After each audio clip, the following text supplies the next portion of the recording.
Perhiasanku dimaling namun suami dan mertua tak panik. Ternyata maling itu suruhan suami dan mertua untuk keruk hartaku. Ku penjarakan mereka hingga menyesal. Halo Bunda. Semoga Bunda semuanya dalam keadaan sehat dan bahagia ya. Sebelum masuk ke ceritanya, jangan lupa like, komen dan subscribe channel ini ya. Selamat menonton. Namaku Rena. 5 tahun sudah aku menjalani bahtera rumah tangga dengan Mas Hizam. Seorang pria yang dulu kukira adalah belahan jiwaku. Pagi ini, seperti biasa, aku sudah berdiri di dapur sejak pukul 5:30, menyiapkan sarapan untuk suami dan ibundanya yang tinggal bersama kami. Namun, ada sesuatu yang berbeda di udara pagi ini. Matahari belum sepenuhnya muncul, tetapi nuansa kekakuan sudah terasa menyelimuti rumah kami yang sebenarnya cukup megah ini. Rumah peninggalan orang tuaku yang kurenovasi dengan tabunganku sendiri. Rena, kamu sudah bangun pagi sekali. Suara ibunda menyapa dari balik pintu dapur. Aku menoleh dan melihatnya sudah berdiri di sana dengan senyum yang terlalu lebar untuk jam segini. Biasanya, ibunda baru turun ke dapur pukul 7, setelah aku memanggilnya untuk sarapan.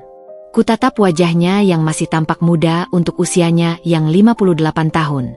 Ada sesuatu dalam sorot matanya yang membuatku merasa tidak nyaman. Sudah biasa, Bu. Mas Hizam kan harus berangkat jam 7. Jawabku sambil membalik-balik telur mata sapi kesukaannya. Aku bisa merasakan pandangan ibunda yang terus menatapku dari belakang. Iya, kamu istri yang telaten sekali, ujarnya sambil mendekat. Dia mengambil sendok dan mulai mengaduk-aduk teh manis yang sudah kusediakan. Sebenarnya, Rena, ibunda ingin bicara sesuatu. Dadaku berdebar tidak karuan. Setiap kali ibunda memulai pembicaraan dengan kalimat seperti itu, biasanya akan berujung pada pembahasan tentang harta warisan orang tuaku. Aku memutuskan untuk tidak menanggapi, berharap dia akan mengurungkan niatnya. Tapi ternyata tidak. Ibunda justru duduk di kursi makan tepat di sebelahku. Kamu tahu, Nak, sebagai keluarga, kita harusnya tidak ada rahasia. Apalagi dalam hal keuangan. Tangannya yang halus menepuk-nepuk pundakku. Mas Hizam itu suamimu, Rena. Dia yang akan melindungimu seumur hidup. Bukankah lebih baik jika kalian mengelola harta bersama-sama? Aku menarik napas dalam. Bu, kita sudah membahas ini berkali-kali. Ayah sudah berpesan. Ayahmu sudah tidak ada, Rena. Potongnya tiba-tiba, suaranya sedikit tinggi. Kemudian, seperti tersadar, dia segera melunakkan nada bicaranya. Maksud ibunda, ayahmu pasti ingin yang terbaik untukmu. Dan yang terbaik adalah ketika suamimu bisa mengurus semuanya.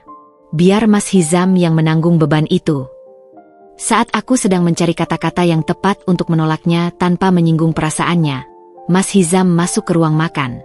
Wajahnya yang biasanya cerah di pagi hari, tampak berkerut. Aku segera menatapnya dengan cemas. Ada apa?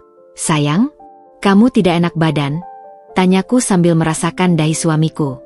Dia mengelak halus. Tidak, hanya sedikit pusing, jawabnya sambil duduk. Matanya menghindari kontak denganku. Aku dengar tadi ibu sedang bicara denganmu. Ibunda segera menyambar. Iya, Nak, ibu sedang menjelaskan pada Rena bahwa lebih baik kalian berdua yang mengurus properti dan tabungannya bersama-sama. Biar tidak terlalu membebaninya. Mas Hizam mengangguk-angguk pelan, masih menghindari tatapanku. Ibu benar, Ren. Lihat saja, kamu jadi kurusan sejak mengurus sendiri semua properti warisan itu. Aku sebagai suami merasa tidak tega. Aku meletakkan spatula dan duduk menghadapi mereka berdua. Mas, Bu, kita sudah membahas ini. Ayah secara khusus berpesan agar aku yang mengelola sendiri warisannya. Beliau bahkan membuat surat wasiat yang jelas. Tapi Rena, Mas Hizam memotong, kali ini matanya menatapku langsung. Ada cahaya aneh yang belum pernah kulihat sebelumnya. Kita ini keluarga. Apa kamu tidak percaya padaku? Padahal ibu. Perasaan sesak mulai menyergap dadaku. Ini bukan pertama kalinya mereka membahas hal ini, tapi pagi ini terasa berbeda. Tekanannya lebih kuat, lebih mendesak. Seolah ada deadline yang tidak ku ketahui. Bukan soal percaya atau tidak, Mas, jawabku perlahan, berusaha menjaga ketenangan. Ini tentang menghormati wasiat terakhir ayah. Dan aku merasa mampu mengelolanya sendiri. Ibunda mendesah dramatis. Rena, sayang, kamu ini perempuan. Biarlah laki-laki yang menanggung beban berat. Itu kodratnya. Aku hampir saja menjawab bahwa selama ini justru akulah yang membiayai banyak kebutuhan rumah tangga dari hasil sewa properti warisan itu. Tapi kuurungkan. Aku bangkit dan kembali ke kompor. Sarapan sudah siap. Mari makan sebelum dingin. Suasana makan pagi itu berlangsung dalam keheningan yang mengganggu. Hanya suara sendok dan garpu yang sesekali berdenting. Aku bisa merasakan pandangan mereka berdua yang saling bertukar sinyal, seolah sedang berkomunikasi dalam bahasa rahasia yang tidak ku mengerti. Ketika Mas Hizam beranjak untuk berangkat kerja, dia mencium pipi keningku seperti biasa. Tapi kali ini, ciumannya terasa dingin dan cepat. Aku pamit, Ren. Ibu juga mau ke atas dulu, ucap ibunda menyusul, meninggalkanku sendirian di ruang makan yang tiba-tiba terasa sangat luas dan sepi. Aku berdiri di depan jendela, memandangi mobil Mas Hizam yang menjauh. Butiran-butiran air mata akhirnya jatuh menetes di pipiku. Sesuatu dalam hatiku berkata bahwa ini bukan lagi sekedar perbedaan pendapat biasa. Ada badai besar yang sedang mengumpul di cakrawala rumah tanggaku, dan aku tidak tahu bagaimana harus menghadapinya. Yang pasti, aku harus waspada. Wasiat ayah adalah yang utama, dan aku akan pertahankan itu sampai akhir hayatku. Malam itu, setelah kejadian tidak nyaman di pagi hari, aku memutuskan untuk menghabiskan waktu sendirian di ruang baca. Suasana rumah terasa begitu pengap, seakan dinding-dindingnya menyimpan rahasia yang tidak ingin ku ketahui. Kedua penghuni lainnya sudah berada di kamar masing-masing, tetapi aku bisa merasakan getaran ketegangan yang masih menggantung di udara. Dengan secangkir teh chamomile yang kuharap bisa menenangkan sarafku, aku membuka laci rahasia di balik rak buku yang berisi dokumen-dokumen penting warisan ayah. Tanganku gemetar sedikit saat membuka map berwarna coklat tua yang berisi surat wasiat ayah. Setiap kali membacanya, air mataku selalu tak terbendung. Surat ini ditulis ayah sendiri tepat seminggu sebelum beliau meninggal, saat kanker pankreas yang dideritanya sudah memasuki stadium akhir. Meski tubuhnya lemah, tulisannya masih tetap tegak dan jelas, seperti karakter dirinya yang tidak pernah goyah. Untuk putriku tercinta, Rena, ku baca pelan. Jika kau membaca surat ini, berarti ayah sudah tidak lagi berada di sampingmu. Jaga dirimu baik-baik, nak. Dan ingat pesan ayah, properti dan tabungan yang ayah tinggalkan adalah untuk menjamin masa depanmu. Kelola sendiri dengan bijak. Jangan serahkan pengelolaannya pada siapapun, termasuk suamimu kelak. Aku terisak membaca kalimat itu. Ayah memang selalu bisa melihat sesuatu yang tidak bisa kulihat. Dulu, saat aku membawa Mas Hizam ke rumah untuk pertama kalinya, ayah tidak langsung menyetujui hubungan kami. Beliau butuh waktu 6 bulan untuk mengamati dan mengenal Mas Hizam sebelum akhirnya memberikan restu. Rena, sayang, bisik ayah suatu malam, saat kami berdua duduk di teras rumah. Mas Hizam memang tampan dan pintar berbicara, tapi ayah merasa ada sesuatu yang tidak beres dengan caranya memandang harta. Hati-hati, nak. Waktu itu, aku membela Mas Hizam. Ayah, Mas Hizam baik. Dia tidak peduli dengan latar belakang keluarga kita. Ayah menghela napas panjang. Ayah tidak mengatakan dia tidak baik. Tapi setiap kali dia datang ke sini, matanya selalu memperhitungkan. Mengevaluasi. Seperti pedagang yang sedang menilai barang dagangan. Sekarang, 5 tahun kemudian, aku mulai memahami kekhawatiran ayah. Kenangan itu terputus ketika terdengar ketukan pelan di pintu ruang baca. Rena? Kamu masih bangun? Suara Mas Hizam dari balik pintu. Cepat-cepat aku menyembunyikan surat wasit itu dan mengusap air mataku. Iya, Mas. Silakan masuk. Mas Hizam membuka pintu. Dia sudah memakai piyama. Wajahnya tampak lelah tetapi matanya masih waspada. Aku lihat lampu masih menyala. Kamu tidak bisa tidur. Aku hanya ingin membaca sebentar, jawabku sambil menutup map coklat itu. Sayangnya, gerakanku kurang cepat. Surat wasit ayahmu lagi? Tanyanya, mendekat dan berusaha mengambil map dari tanganku. Refleks, aku menariknya kembali. Bukan hanya catatan lama. Dia duduk di sampingku, wajahnya menunjukkan ekspresi khawatir yang palsu. Rena, tentang pembicaraan kita pagi tadi. Aku mohon jangan marah. Ibu dan aku hanya mengkhawatirkanmu. Lihatlah, sejak ayahmu meninggal, kamu jadi sering sakit. Stres karena mengelola properti sendirian. Aku tidak stres, Mas. Dan aku tidak marah, jawabku pendek. Aku hanya ingin menghormati wasiat ayah. Mas Hizam menghela napas, seolah aku adalah anak kecil yang sulit diatur. Rena, sayangku, kita ini suami istri. Dalam agama dan hukum, apa yang menjadi milikmu adalah milikku juga. Begitu pula sebaliknya. Aku tahu, Mas, tapi ini bukan tentang kita. Ini tentang kepercayaan ayah padaku untuk mengelola warisannya. Dia terdiam sejenak, matanya menerawang. Lalu tiba-tiba, dia berkata dengan suara lembut yang justru membuatku bergidik. Apa kamu tidak berpikir bahwa mungkin wasiat ayahmu itu justru tidak adil? Ibu dan adik-adikmu juga seharusnya dapat bagian. Aku menatapnya tak percaya. Mas Hizam, ayah sudah membagi warisan dengan sangat adil. Ibu mendapatkan rumah dan tabungannya yang lain, sementara aku dapat properti dan bisnis karena aku yang sudah membantu mengelolanya sejak lama.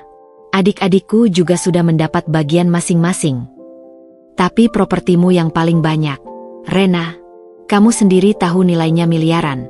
Suaranya mulai tinggi. Kemudian, seperti tersadar, dia menurunkan volumenya. Maaf, sayang. Aku khawatir orang akan berpikir kita serakah. Atau kamu dan ibunda yang berpikir aku serakah. Tantangku, tidak bisa menahan diri lagi. Wajah Mas Hizam berubah merah. Dia berdiri, tubuhnya mengepal. Kamu jadi tidak tahu diri, Rena. Selama ini aku sudah bersabar. Sudah 5 tahun kita menikah, tapi kamu masih memperlakukan aku seperti orang asing. Ini bukan tentang memperlakukan seperti orang asing. Ini tentang menghormati wasiat ayah. Balasku, berdiri menghadapinya. Dia menggeleng, wajahnya penuh kekecewaan yang dibuat-buat. Aku tidak menyangka kamu akan menjadi seperti ini, Rena. Dulu kamu bukan seperti ini. Dulu kamu juga tidak seperti ini, Mas. Dulu kamu tidak pernah menyinggung soal harta warisanku. Kami saling tatap dalam diam yang menusuk.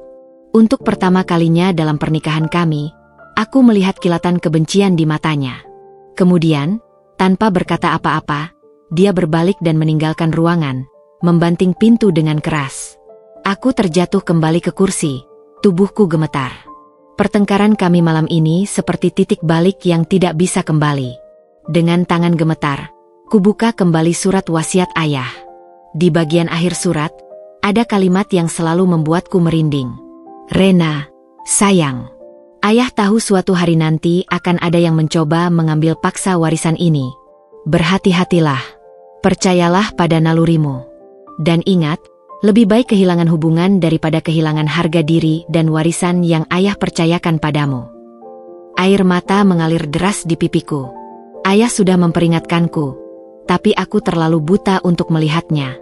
Malam ini, untuk pertama kalinya, aku merasa benar-benar sendirian. Di rumahku sendiri, dengan orang-orang yang seharusnya melindungiku, justru berbalik menjadi ancaman. Aku memutuskan untuk menyimpan surat wasiat dan dokumen penting lainnya di brankas bank besok pagi. Tidak ada yang boleh tahu, terutama Mas Hizam dan Ibunda. Pertengkaran tadi membuka mataku. Pertempuran untuk mempertahankan warisan ayah baru saja dimulai, dan aku tidak boleh kalah. Pertengkaran kami di ruang baca seolah menggantung di udara selama 3 hari berikutnya. Mas Hizam dan Ibunda berubah menjadi sangat dingin terhadapku. Mereka masih berbicara padaku ketika diperlukan, tetapi nada dan tatapan mereka seperti es yang menusuk tulang. Aku berusaha untuk tetap bersikap normal, menyiapkan makanan seperti biasa, mengurus rumah tangga, tetapi di dalam hatiku, ada badai yang tidak kunjung reda. Hari ini adalah hari Jumat. Biasanya kami makan malam bersama dengan menu khusus. Sejak menikah, aku selalu memasak makanan istimewa setiap Jumat malam sebagai bentuk syukur atas akhir pekan. Tapi malam ini, suasana terasa berbeda sejak aku mulai menyiapkan bahan-bahan di dapur. Rena, tunggu sebentar. Ibunda masuk ke dapur dengan wajah serius.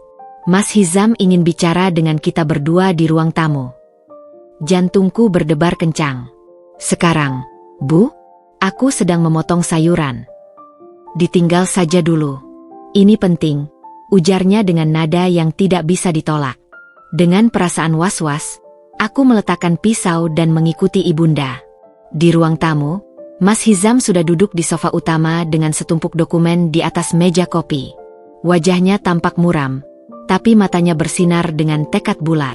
Silakan duduk, Rena, katanya tanpa senyum. Aku duduk di kursi tunggal di seberang mereka, merasa seperti terdakwa di pengadilan. Ruangan yang biasanya terasa hangat dan nyaman, kini terasa seperti ruang interogasi. Ada apa, Mas? Tanyaku, berusaha terdengar tenang. Mas Hizam mengambil beberapa lembar kertas dari tumpukan dokumen. Aku sudah bertemu dengan notaris kemarin. Dia bilang, kita bisa mengalihkan kepemilikan semua propertimu atas nama kita berdua tanpa proses yang rumit. Darah di kepalaku seolah mendidih. Kamu sudah pergi ke notaris? Tanpa memberitahuku.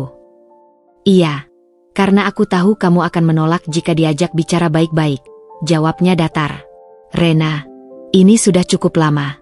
Kita harus menyelesaikan masalah ini. Ibunda menyela, suaranya berminyak seperti biasa. Sayang, pikirkan masa depan. Jika sesuatu terjadi padamu, properti itu akan menjadi masalah. Lebih baik atas nama suami istri. Aku menarik napas dalam, berusaha menenangkan diri. Mas, Bu, aku sudah berkali-kali bilang. Ini bukan tentang tidak percaya. Ini tentang menghormati wasiat ayah. Wasiat ayahmu sudah tidak relevan lagi. Hardik Mas Hizam tiba-tiba, membuatku terkejut. Dia sudah meninggal. Kita yang masih hidup. Kita yang harus menentukan apa yang terbaik untuk keluarga kita. Keluarga kita. Suaraku bergetar. Apa yang terbaik untuk keluarga kita adalah saling menghormati. Dan aku menghormati wasiat terakhir ayah. Mas Hizam berdiri, wajahnya merah karena marah. Kamu egois, Rena. Selama ini aku sudah bersabar. Sudah 5 tahun aku mentolerir sifatmu yang tidak percaya padaku. 5 tahun, Rena. Dan kamu masih saja seperti ini. Ibunda cepat-cepat menenangkan. Nak, jangan marah. Rena, lihatlah suamimu. Dia hanya ingin yang terbaik. Kamu tahu, di keluarga kami, semua harta adalah milik bersama. Tidak ada yang dipisah-pisah. Aku bukan dari keluarga kalian, Bu. Seruku, tidak bisa menahan emosi lagi. Aku punya prinsip dan nilai-nilai yang diajarkan orang tuaku. Dan salah satunya adalah menepati janji. Mas Hizam melempar dokumen-dokumen itu ke meja. Aku beri kamu waktu sampai besok, Rena. Besok, kamu harus memutuskan. Apakah kamu mau menandatangani surat kuasa pengalihan properti ini? Atau apa, Mas? Tantangku, berdiri menghadapinya. Atau konsekuensinya akan tidak menyenangkan untukmu? Jawabnya dengan dingin. Ibunda terlihat kaget mendengar ancaman terselubung itu. Mas Hizam. Tidak, Bu. Biarkan aku bicara terus terang, potong Mas Hizam. Rena, selama ini kita hidup dalam kemewahan karena propertimu. Tapi aku tidak tahan lagi diperlakukan seperti tamu di rumah sendiri. Seorang suami harusnya punya hak atas harta istrinya. Di mana aturan itu, Mas? Dalam agama mana? Dalam hukum mana? Tanyaku, air mata mulai menggenang tapi kutahan. Aku tidak pernah melarangmu menggunakan hartaku. Tapi mengelola adalah hal yang berbeda. Kamu tidak mengerti, teriaknya. Aku malu, Rena. Malu ketika teman-temanku tahu bahwa istriku tidak mempercayaiku mengelola hartanya sendiri. Aku jadi bahan ejekan. Sekarang aku mengerti. Ini semua tentang gengsi. Tentang harga diri yang terluka. Tentang keinginan untuk mengontrol. Maafkan aku jika aku membuatmu malu, Mas. Tapi prinsipku tidak bisa dikompromi, kataku dengan tegas. Dia mendekatiku, wajahnya hanya beberapa senti dari wajahku. Aku bisa melihat bintik-bintik kemarahan di matanya. Baiklah, Rena, jika itu pilihanmu. Tapi ingat, kamu yang memulai ini. Dia berbalik dan meninggalkan ruangan dengan langkah cepat. Ibunda tetap duduk, menatapku dengan campuran kekecewaan dan sesuatu yang lain. Sesuatu yang hampir seperti kemenangan. Kamu membuat kesalahan besar, Rena, bisik ibunda sebelum berdiri dan mengikuti anaknya. Aku tertatih kembali ke kamar. Tubuhku gemetar hebat. Malam itu, untuk pertama kalinya sejak menikah, Mas Hizam tidur di kamar guest. Aku berbaring sendirian di tempat tidur kami yang besar, menatap langit-langit dalam gelap. Percakapan tadi terus bergema di kepalaku. Ancaman terselubung Mas Hizam. Konsekuensinya akan tidak menyenangkan untukmu. Apa maksudnya? Apakah dia akan meninggalkanku? Atau ada sesuatu yang lebih jahat? Aku berguling, memandangi foto pernikahan kami di atas meja rias. Wajah kami yang berbahagia, penuh harapan. Kini, semuanya telah berubah. Cinta kami ternyata tidak sekuat yang kukira. Dia lebih mencintai hartaku daripada diriku sendiri. Tiba-tiba, aku teringat kembali pesan ayah dalam surat wasiat. Lebih baik kehilangan hubungan daripada kehilangan harga diri dan warisan yang ayah percayakan padamu. Malam itu, di balik selimut yang terasa dingin, aku membuat keputusan. Aku tidak akan menyerah. Aku akan melawan. Besok pagi, pertama-tama akan kusimpan semua dokumen penting di brankas bank. Kemudian, aku akan mencari pengacara untuk melindungi hak-hakku. Air mata akhirnya tumpah. Bukan karena takut, tapi karena kecewa. Kecewa pada diriku sendiri karena tidak melihat tanda-tanda ini sebelumnya. Kecewa karena telah membiarkan mereka masuk begitu dalam ke dalam hidupku. Malam itu benar-benar berbeda. Malam ketika akhirnya aku melihat wajah asli suami dan mertuaku. Malam ketika aku menyadari bahwa pertempuran untuk mempertahankan warisan ayah tidak lagi bisa dihindari. Malam setelah pertengkaran itu adalah malam terpanjang dalam hidupku. Aku hanya terlelap sebentar, terbangun oleh setiap bunyi kecil dalam rumah yang sunyi. Pukul 4 pagi, aku memutuskan untuk turun ke dapur membuat secangkir teh hangat. Koridor gelap dan sunyi, hanya diterangi lampu kecil dari bawah pintu kamar tamu tempat Mas Hizam menginap. Saat melewati ruang keluarga, sesuatu membuatku berhenti. Ada angin sepau-sepau masuk dari suatu tempat. Aku mengernyit, karena aku yakin sudah mengunci semua jendela sebelum tidur. Dengan hati-hati, aku menyalakan lampu kecil di ruang keluarga. Tidak ada yang tampak tidak biasa. Sofa masih rapi, meja kopi bersih, televisi masih di tempatnya. Tapi naluriku mengatakan ada yang salah. Aku memutuskan untuk memeriksa sekeliling. Ketika sampai di depan kamarku, jantungku hampir berhenti. Pintu kamarku terbuka sedikit, padahal aku yakin sudah menutupnya rapat-rapat. Dengan tangan gemetar, kubuka pintu itu perlahan. "Mas?" panggilku pelan, berharap Mas Hizam mungkin sudah kembali ke kamar kami. Tidak ada jawaban. Kuremas-remas tangan yang berkeringat sebelum menyalakan lampu kamar. Kamar tampak normal. Tempat tidur masih berantakan dari tidur gelisahku. Lemari pakaian tertutup, tapi kemudian mataku tertuju pada lemari kecil di sudut kamar. Lemari tempat aku menyimpan perhiasan-perhiasan berharganya. Pintu lemari itu terbuka lebar. Dengan langkah gontai, aku mendekat. Kotak-kotak perhiasan yang biasanya tertata rapi, sekarang berserakan. Beberapa kotak terbuka dan kosong. Dadaku sesak, napasku tersengal. Tidak. Desisku, meraih kotak perhiasan pertamaku, hadiah ulang tahun ke-16 dari ayah. Kosong. Kalung mutiara pemberian ibuku sebelum dia meninggal, hilang. Gelang dan anting-anting emas warisan keluarga, lenyap. Ku berlut, tangan menggapai-gapai kotak-kotak yang sudah kosong. Air mata mengalir deras. Ini bukan sekadar perhiasan. Ini adalah kenangan terakhir dari orang tuaku. Rena? Ada apa? Aku menoleh dan melihat Mas Hizam berdiri di pintu. Wajahnya tampak mengantuk. Tapi ada sesuatu dalam matanya. Sekilas sesuatu yang tidak sesuai dengan ekspresi mengantuknya. Perhiasanku hilang semuanya. Isakku, suara tercekat. Dia mendekat, melihat ke dalam lemari yang berantakan. Aku memperhatikannya dengan saksama. Tidak ada ekspresi terkejut. Tidak ada kepanikan. Hanya anggukan pelan. Kamu yakin tidak salah tempat, Ren? Mungkin kamu pindahkan dan lupa. Ujarnya, suara datar. Aku tidak salah tempat, Mas. Lihat. Tunjukku pada lemari yang jelas-jelas diobrak-abrik. Ada yang masuk ke kamar kita. Mas Hizam memeriksa jendela kamar. Jendela masih terkunci. Pintu juga dari dalam. Dia menoleh padaku. Mungkin kamu yang lupa menutup lemari perhiasannya. Aku berdiri, marah mulai menggantikan kesedihan. Mas Hizam, lemari ini jelas diobrak-abrik. Dan jendela kamar mandi kita, lihat. Jendela kamar mandi dalam yang biasanya selalu terkunci rapat, sekarang terbuka sedikit. Tirai kamar mandi bergerak ditiup angin pagi. Dia mendekati jendela itu, memeriksanya. Ini tidak patah. Mungkin kamu yang lupa menguncinya semalam. Aku tidak pernah membuka jendela ini. Kamu tahu aku alergi udara malam. Suara langkah kaki terdengar dari luar. Ibunda muncul, wajahnya juga tampak segar untuk seseorang yang baru bangun tidur. Ada keributan apa ini? Jam segini sudah berisik, katanya dengan nada kesal. Perhiasan Rena hilang, lapor Mas Hizam, masih dengan suara datar yang membuatku ingin berteriak. Ibunda mendekat, melihat lemari perhiasan yang berantakan.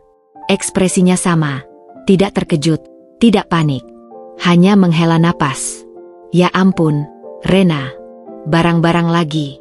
Selalu tentang barang-barang denganmu, ujarnya, menggeleng. Yang penting kita semua selamat. Itu kan hanya benda. Hanya benda, suaraku meninggi. Itu peninggalan terakhir ibuku. Hadiah dari ayah. Ini bukan soal nilai, ini soal kenangan. Tenang, Rena. Mas Hizam meletakkan tangan di pundakku, tapi kusentakkan. Kita bisa beli yang baru. Kita tidak bisa membeli kenangan, Mas. Dan kenapa kalian tidak panik? Perhiasan senilai miliaran rupiah hilang, dicuri. Harusnya kita laporkan polisi. Wajah mereka berdua berubah. Mas Hizam dan Ibunda saling bertukar pandangan cepat. Tidak perlu polisi, kata Mas Hizam cepat. Itu hanya akan merepotkan. Biar aku yang urus pencariannya. Iya, Rena. Jangan bawa-bawa polisi. Memalukan untuk keluarga, tambah Ibunda. Aku memandangi mereka bergantian. Kecurigaanku yang sudah tertanam sejak kemarin, kini tumbuh menjadi keyakinan. Ada yang tidak beres. Reaksi mereka tidak wajar. Kenapa kalian tidak ingin melaporkan ke polisi? Tanyaku perlahan, memperhatikan setiap perubahan ekspresi wajah mereka. Mas Hizam menghindari tatapanku. Sudah kubilang, itu merepotkan. Polisi hanya akan buang-buang waktu kita. Tapi, Ibu, potong Ibunda tiba-tiba. Bagaimana jika pencurinya masih di sekitar sini? Lebih baik kita periksa rumah dulu. Mereka berdua segera meninggalkan kamar, meninggalkanku sendirian di tengah kekacauan. Aku terduduk di lantai, memandangi lemari kosong itu. Hatiku hancur, tapi pikiranku jernih. Terlalu banyak keanehan. Pertama, pencuri hanya mengambil perhiasan. Padahal di kamar ada laptop, uang tunai, dan barang berharga lain yang tidak disentuh. Kedua, tidak ada tanda-tanda pemaksaan. Jendela kamar mandi terbuka dengan rapi, seolah dibuka dari dalam. Ketiga, dan ini yang paling mencurigakan, reaksi Mas Hizam dan Ibunda. Terlalu tenang, terlalu menerima. Seolah mereka sudah tahu ini akan terjadi. Dengan tangan gemetar, aku mengambil ponsel dan memotret semua bukti. Lemari yang berantakan, jendela kamar mandi yang terbuka, kotak-kotak perhiasan yang kosong. Kemudian, diam-diam, aku mengirim pesan pada Sari, sahabatku yang investigator. Sari, perhiasanku hilang. Tapi suami dan mertuaku tidak panik. Aku butuh bantuanmu.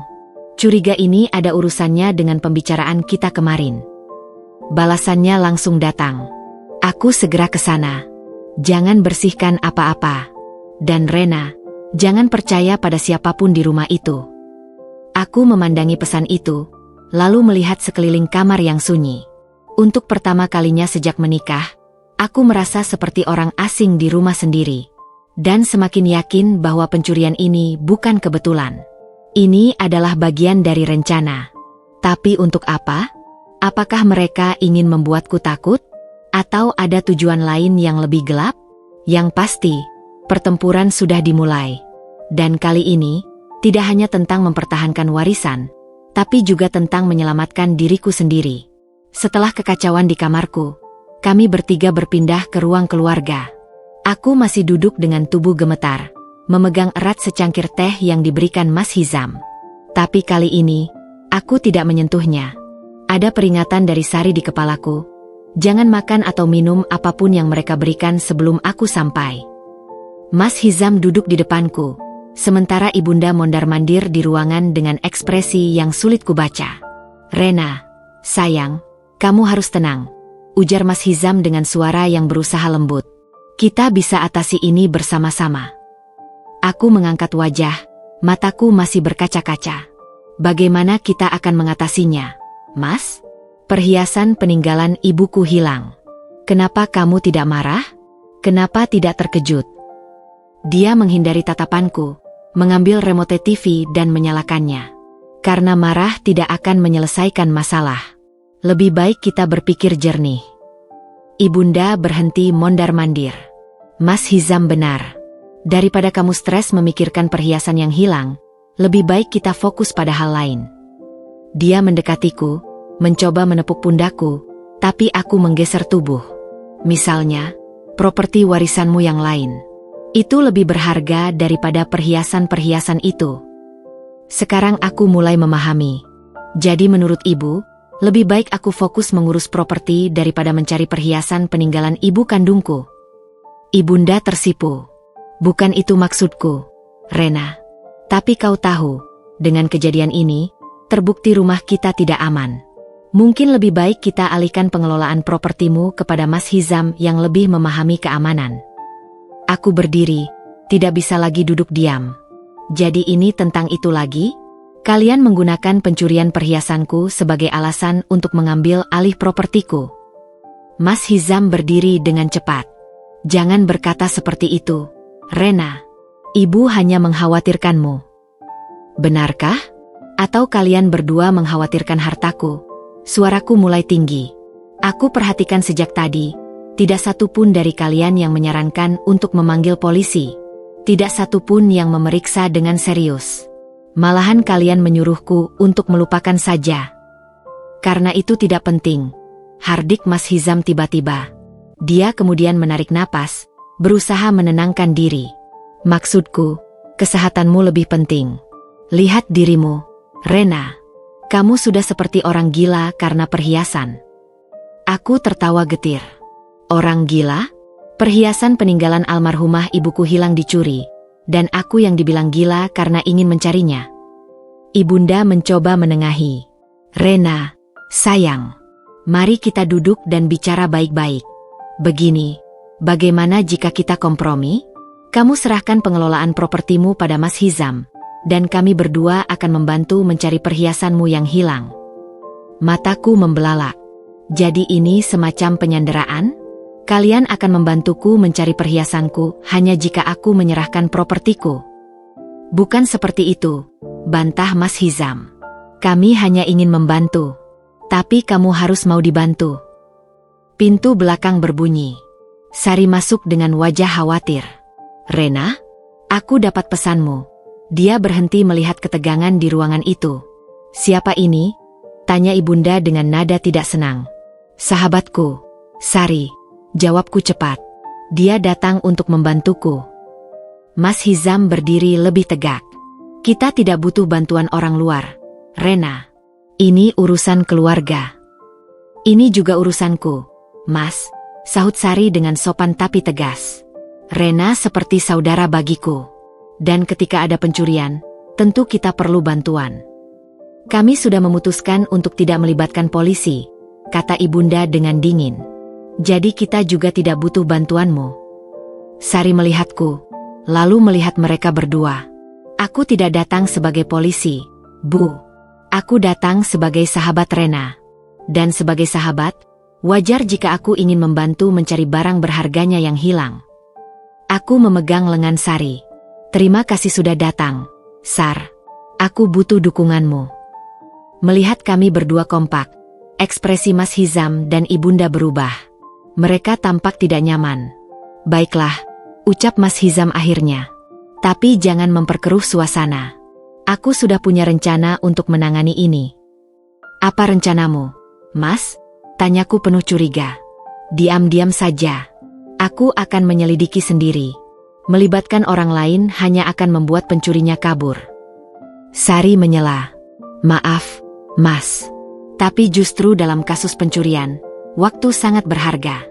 Semakin cepat kita bertindak, semakin besar kemungkinan barangnya bisa kembali. Ibunda tiba-tiba mendekati Sari dengan tatapan tajam. Kamu ini siapa sampai berani ikut campur urusan keluarga kami? Kami sudah memutuskan untuk menangani ini secara internal. Aku melangkah maju, membela Sari. Sari ada di sini karena aku yang mengundangnya. Dan ini juga urusanku, Bu. Perhiasan yang hilang adalah milikku. Suasana tegang kembali menyelimuti ruangan. Aku bisa melihat dengan jelas sekarang. Mereka benar-benar tidak ingin ada yang ikut campur. Tidak ingin ada yang menyelidiki pencurian ini. Rena, bisik Sari pelan. Aku perlu bicara denganmu sebentar. Berdua. Kami berjalan ke dapur, meninggalkan Mas Hizam dan Ibunda yang tampak sangat tidak senang. Begitu sampai di dapur, Sari segera menutup pintu. Ada yang sangat tidak beres dengan mereka. Rena, bisiknya khawatir. Reaksi mereka tidak wajar. Suami dan mertua normal akan panik, marah, atau setidaknya sedih. Tapi mereka malah terlihat legas, simpulkum. Seolah ini yang mereka tunggu-tunggu. Sari mengangguk serius. Aku akan menyelidiki ini. Tapi kamu harus ekstra hati-hati. Jangan percaya perkataan mereka. Dan jangan, untuk alasan apapun, menandatangani dokumen apapun. Air mataku akhirnya tumpah. Aku tidak percaya mereka melakukan ini. Sar. Mas Hizam, dulu dia begitu baik. Sari memelukku erat. Manusia bisa berubah, Rena. Terutama ketika menyangkut uang. Tapi kamu kuat. Kamu bisa melalui ini. Dari balik pintu dapur, terdengar suara Ibunda yang sengaja dikeraskan. Rena, Mas Hizam mau bicara denganmu. Sari dan aku saling pandang. Pertempuran belum berakhir. Malahan, mungkin baru saja dimulai. Dan kali ini, aku tahu aku tidak bisa lagi mengharapkan dukungan dari suami dan mertuaku sendiri. Yang harus kulakukan sekarang adalah bertahan, dan membongkar kebenaran di balik pencurian yang terlalu sempurna ini. Setelah Sari pergi dengan janji akan segera memulai penyelidikannya, aku kembali menghadapi kenyataan pahit di rumah sendiri. Mas Hizam dan Ibunda kini duduk berhadapan denganku di ruang keluarga. Wajah mereka seperti topeng-topeng yang mencoba menyembunyikan sesuatu. Rena, kita perlu bicara serius, mulai Mas Hizam dengan suara datar. Aku tidak suka caramu membawa orang luar ke dalam urusan keluarga kita. Ini bukan sekadar urusan keluarga, Mas. Ini pencurian. Dan Sari adalah sahabatku, bukan orang luar. Ibunda menghela napas dramatis. Rena, kapan kamu akan belajar bahwa keluarga adalah segalanya? Orang luar seperti Sari itu hanya akan memecah belah kita. Aku memandangi mereka berdua. Dan untuk pertama kalinya, aku benar-benar memperhatikan detail-detail kecil yang selama ini terlewat. Cara mereka saling bertukar pandangan singkat. Cara jari-jari Mas Hizam mengetuk-ngetuk lengan kursi dengan gugup. Cara Ibunda terus mengelus kalung yang selalu dipakainya. Kalung yang tidak ikut hilang dalam pencurian tadi malam. Kenapa justru kalian yang terlihat seperti ingin memecah belah, Bu? Tanyaku, mencoba menguji reaksi mereka. Dari tadi, kalian malah berusaha menghalang-halangiku untuk mencari tahu kebenaran. Mas Hizam tiba-tiba berdiri. Cukup. Aku lelah dengan kecurigaanmu yang tidak berdasar. Rena, hari ini juga kamu harus memutuskan. Percaya pada keluargamu atau percaya pada orang luar. Dan pilihanku akan jelas jika keluargaku berlaku jujur padaku. Balasku, tidak kalah keras. Pertengkaran kami terhenti oleh dering telepon. Mas Hizam mengangkatnya. Wajahnya berubah saat mendengar suara di seberang. Iya, kami di sini baik-baik saja. Tidak perlu khawatir. Dia meletakkan telepon dengan kasar. Itu tantemu, Rena. Katanya dapat firasat tidak baik. Siapa yang memberitahunya? Aku tersentak. Tante Mira, adik ibu kandungku yang tinggal di Bandung. Aku tidak menghubungi siapa-siapa, Mas. Mungkin memang firasatnya yang tajam. Ibunda mendesis. Lihat, ini sudah mulai menyebar. Omongan orang luar akan menghancurkan nama baik keluarga kita. Sesuatu dalam kepalaku mulai berputar. Firasat Tante Mira yang terkenal tajam. Reaksi berlebihan mereka terhadap keterlibatan orang luar. Dan yang paling penting, kenapa justru kalung ibunda tidak hilang? Bu, kataku tiba-tiba, membuat mereka berdua terkejut. Kalungmu masih ada. Ibunda refleks memegang kalungnya. Iya, kenapa? Kenapa kalungmu tidak ikut dicuri? Padahal itu juga emas, dan nilainya tidak murah. Wajah ibunda berubah pucat. Aku simpan di kamar tadi malam. Tapi Bu selalu memakai kalung itu, bahkan saat tidur. Seperti yang Ibu selalu bilang, tidak pernah melepasnya karena wasiat almarhum ayah. Mas Hizam menyela dengan suara kasar. Apa maksudmu, Rena? Kamu menuduh Ibu terlibat dalam pencurian ini? Aku tidak menuduh, Mas. Hanya bertanya. Seperti kalian yang terus mendesakku tentang properti. Suasana menjadi sangat tegang. Aku bisa melihat keringat di pelipis ibunda. Tangan Mas Hizam mengepal. Kamu sudah keterlaluan, Rena, gerutu Mas Hizam. Sekarang kamu menuduh ibumu sendiri. Yang kutanyakan hanya kenapa kalungnya tidak ikut hilang. Kalian berdua yang langsung defensif. Ibunda tiba-tiba menangis. Air matanya mengalir deras, tapi matanya tidak merah seperti orang yang benar-benar sedih. Mas Hizam, lihatlah bagaimana dia memperlakukan ibunya. Setelah bertahun-tahun aku memperlakukannya seperti anak sendiri. Aku terdiam, memperhatikan sandiwara mereka.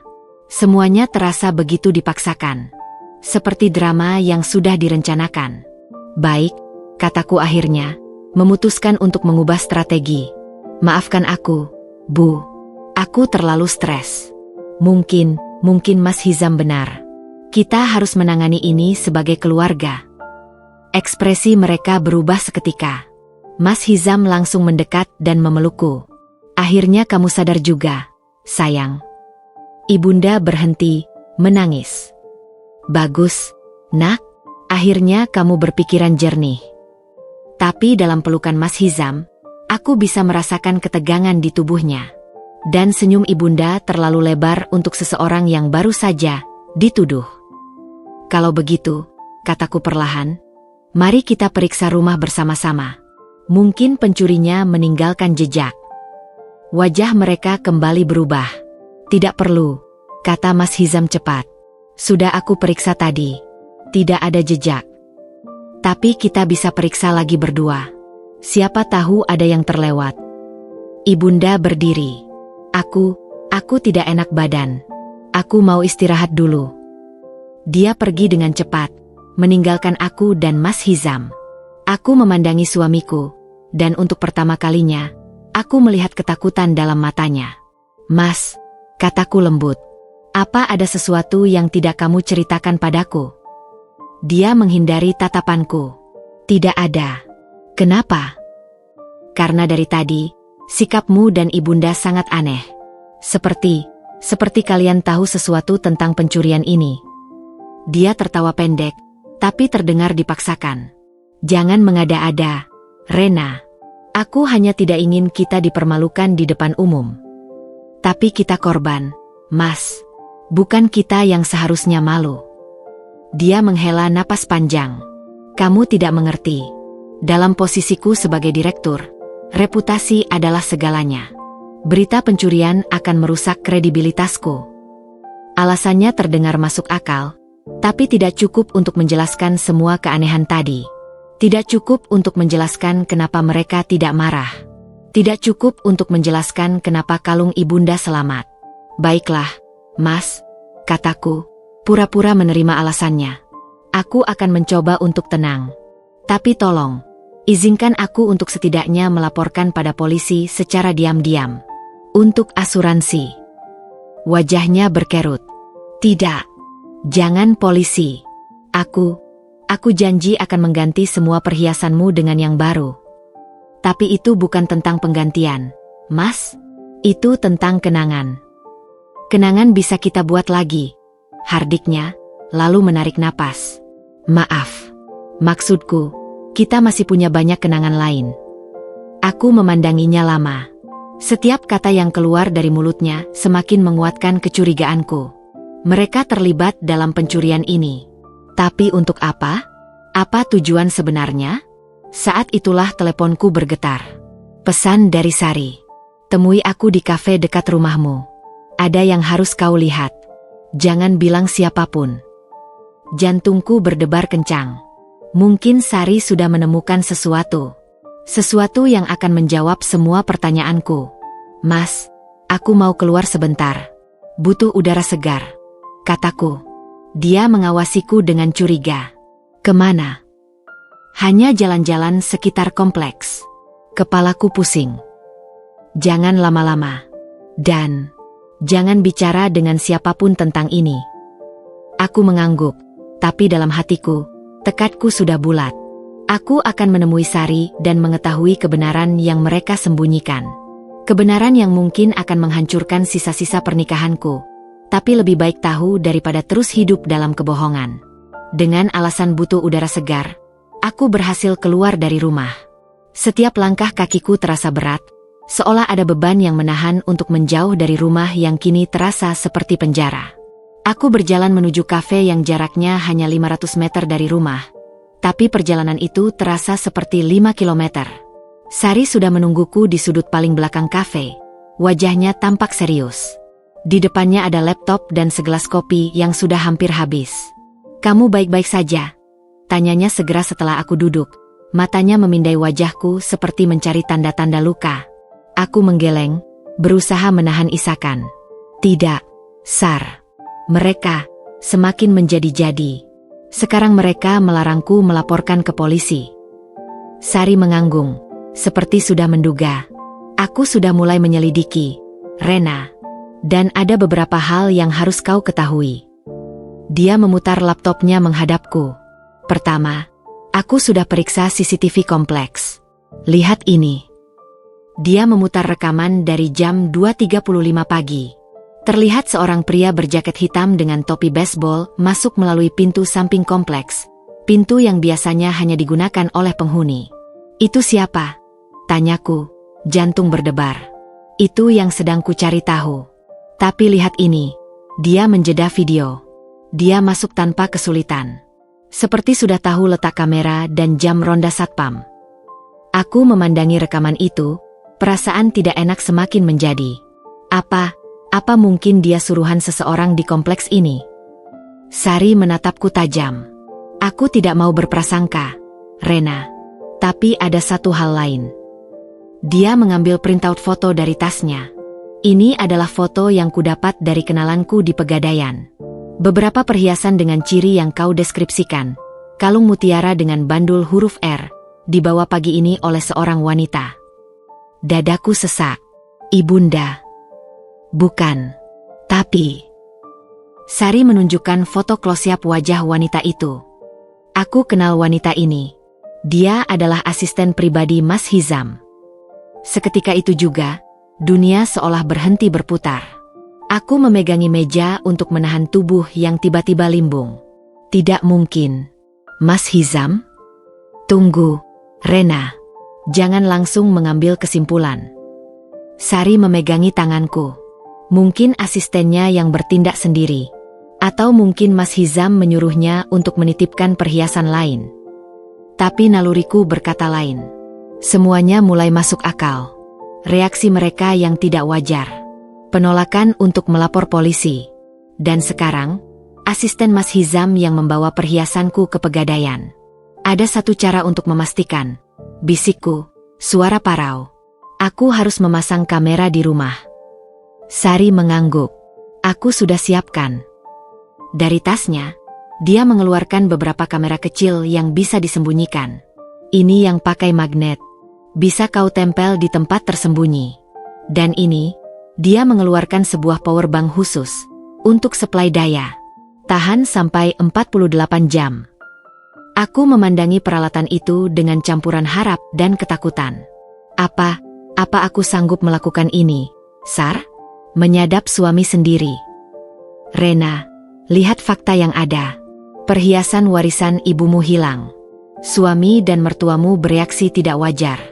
Asisten suamimu terlihat membawa perhiasan yang mirip milikmu ke pegadaian.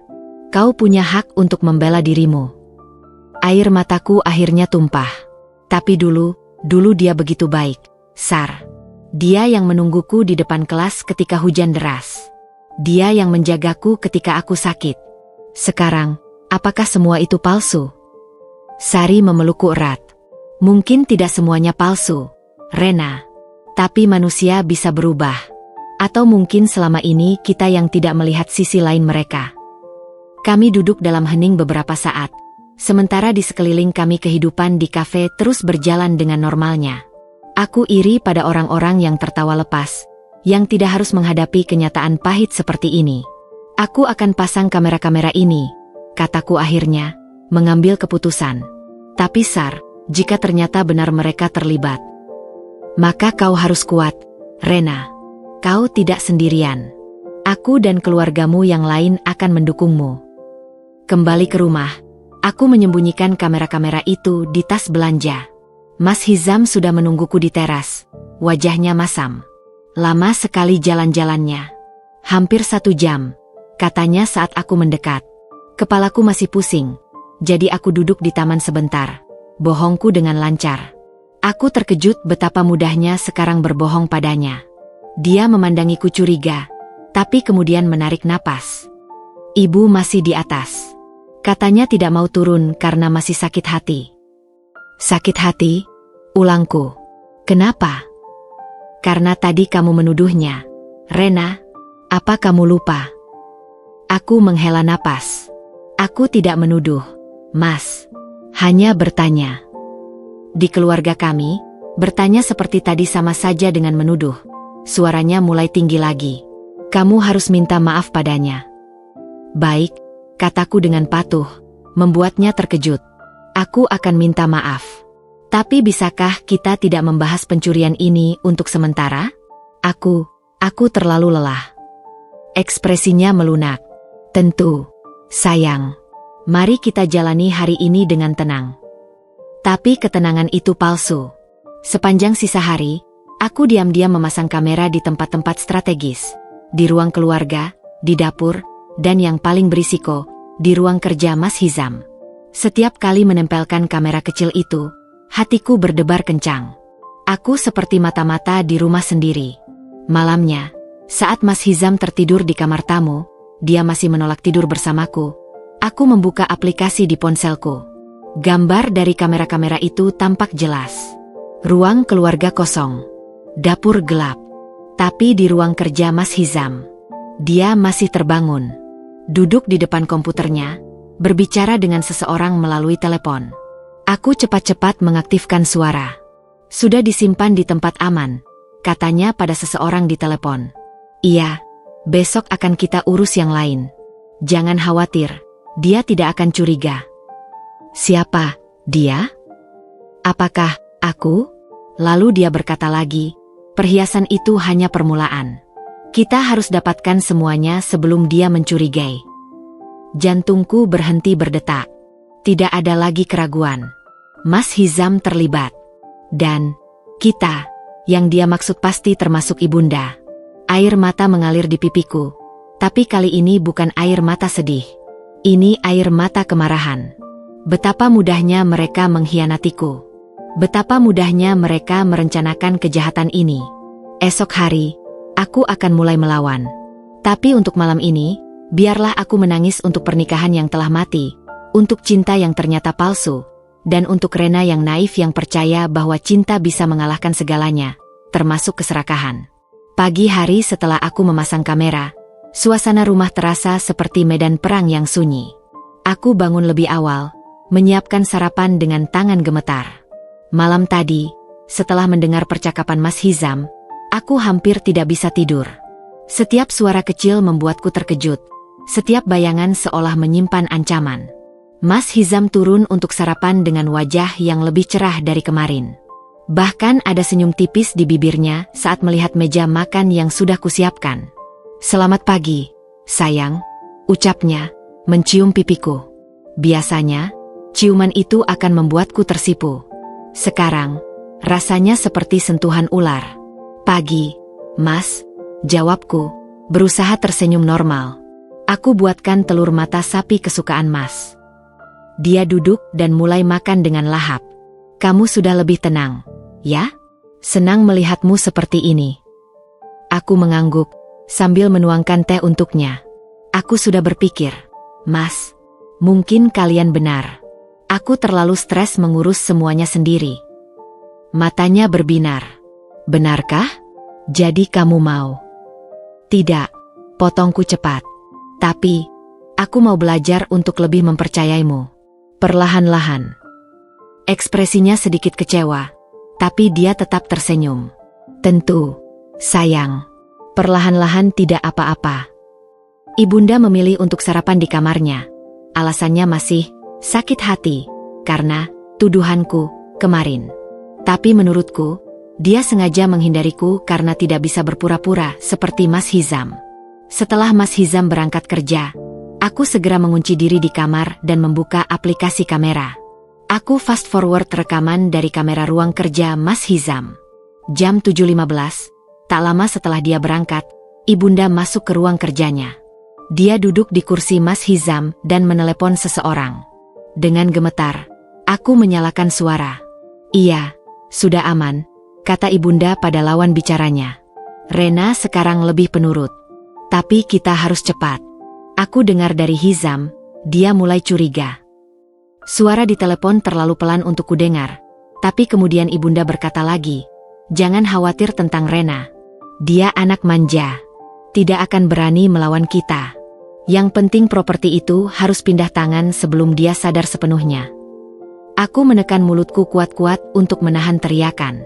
Anak manja? Tidak berani melawan? Mereka tidak tahu bahwa Rena yang baru sudah bangkit. Siang hari, saat aku sedang membereskan kamar tamu, telepon rumah berdering. Aku mengangkatnya. "Halo. Selamat siang, Bu Rena. Ini Dani, asisten Mas Hizam. Bisa bicara dengan Mas Hizam?" Dadaku berdebar. "Dani, asisten yang membawa perhiasanku ke Pegadaian. Mas Hizam sedang meeting. Dani, ada yang bisa kubantu?" Dia terdengar gugup. "Ah, tidak, Bu. Nanti saja saya hubungi lagi." "Tunggu," seruku cepat sebelum dia menutup telepon. "Dani, kebetulan sekali. Aku sedang merapikan berkas-berkas Mas Hizam dan nemu beberapa kwitansi Pegadaian." "Itu untuk apa?" Diam panjang di seberang sana. Aku bisa mendengar napasnya yang memburu. Itu untuk keperluan kantor, Bu. Dana darurat." Tapi ada tulisan, perhiasan, di salah satu kwitansi. "Dani, perhiasan apa?" "Maaf, Bu. Saya harus pergi. Ada telepon lain." Dia menutup telepon dengan kasar. Jantungku berdebar kencang. Sekarang aku punya bukti langsung bahwa Dani terlibat. Tapi aku butuh lebih banyak. Aku butuh pengakuan. Malam harinya, saat kami makan malam untuk pertama kalinya dalam 3 hari, aku memutuskan untuk melakukan pendekatan berbeda.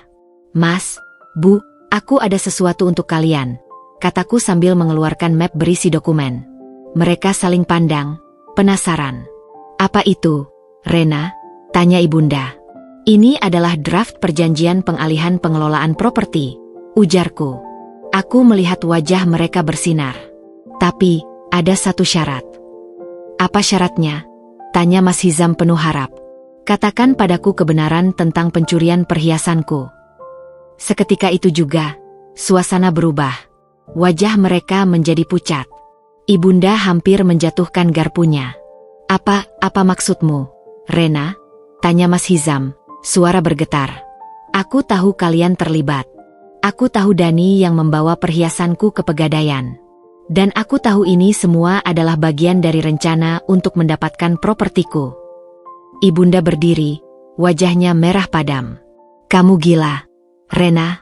Sekarang kamu menuduh kami dengan berani. Bukan tuduhan, Bu, tapi fakta. Aku mengeluarkan printout rekaman CCTV Dani masuk ke Pegadaian. Ini asisten Mas Hizam membawa perhiasanku. Mas Hizam memandangi bukti itu, wajahnya berkerut. Dia mungkin hanya membantu. Membantu apa, Mas? Menjual perhiasan curian. Aku berdiri, menghadapi mereka berdua. Aku beri kalian kesempatan terakhir. Akui semuanya, atau besok pagi aku bawa semua bukti ini ke polisi. Ibunda tertawa getir. Kamu tidak akan berani, Rena. Kamu terlalu mencintai Hizam untuk menjebaknya. Kalian yang membuatku seperti ini. Kalian yang mengkhianati kepercayaanku. Mas Hizam tiba-tiba menangis. Dia menjatuhkan diri ke kursi, wajahnya tertutup tangan. Maafkan aku, Rena, maafkan kami. Ibunda memandanginya dengan marah. Hizam, diam. Tidak, Ibu. Sudah cukup, teriak Mas Hizam. Dia memandangku, air mata mengalir deras. Kami merencanakan semuanya. Ibu yang punya ide, bahwa jika perhiasanmu hilang, kamu akan shock dan lebih mudah dibujuk untuk menyerahkan properti. Ibunda menjerit. Diam, anak bodoh. Tapi Mas Hizam terus berbicara, seperti orang yang ingin menumpahkan semua beban. Dani yang menyuruh temannya untuk mencuri. Perhiasannya kami gadai untuk dana operasional. Rena, maafkan aku terpaksa. Aku terduduk, tubuhku gemetar hebat. Mendengar pengakuan langsung dari mulutnya sendiri lebih menyakitkan daripada yang kubayangkan. Jadi, selama ini, pernikahan kita? Suaraku tercekat. Tidak, aku mencintaimu, Rena. Tapi ibu bilang warisanmu terlalu besar untuk dipegang seorang diri, bahwa itu tidak adil. Ibunda mendekatiku dengan mata berapi-api. Baiklah, sekarang kamu tahu. Tapi ingat, tanpa kami, kamu tidak punya siapa-siapa. Keluargamu sudah tidak ada. Kamu butuh kami. Aku memandanginya dengan dingin. Lebih baik aku sendirian daripada dikelilingi pengkhianat. Aku berjalan keluar ruangan, meninggalkan mereka berdua dalam kekacauan mereka sendiri. Pengakuan itu telah kudapat. Sekarang, saatnya untuk aksi. Tapi yang tidak kusadari, pertempuran belum berakhir. Malahan, ini baru babak pertama dari perang yang akan mengubah hidupku selamanya. Malam setelah pengakuan pahit itu, aku mengunci diri di kamar. Suara tangis Mas Hizam dan kemarahan ibunda masih terdengar samar-samar dari balik pintu. Tapi hatiku sudah membatu. Air mataku sudah kering, digantikan oleh tekad baja untuk membalas segala pengkhianatan mereka. Pukul 9 malam, teleponku bergetar. Sari, Rena, ada perkembangan. Aku sudah dapat rekaman suara percakapan Dani dengan temannya.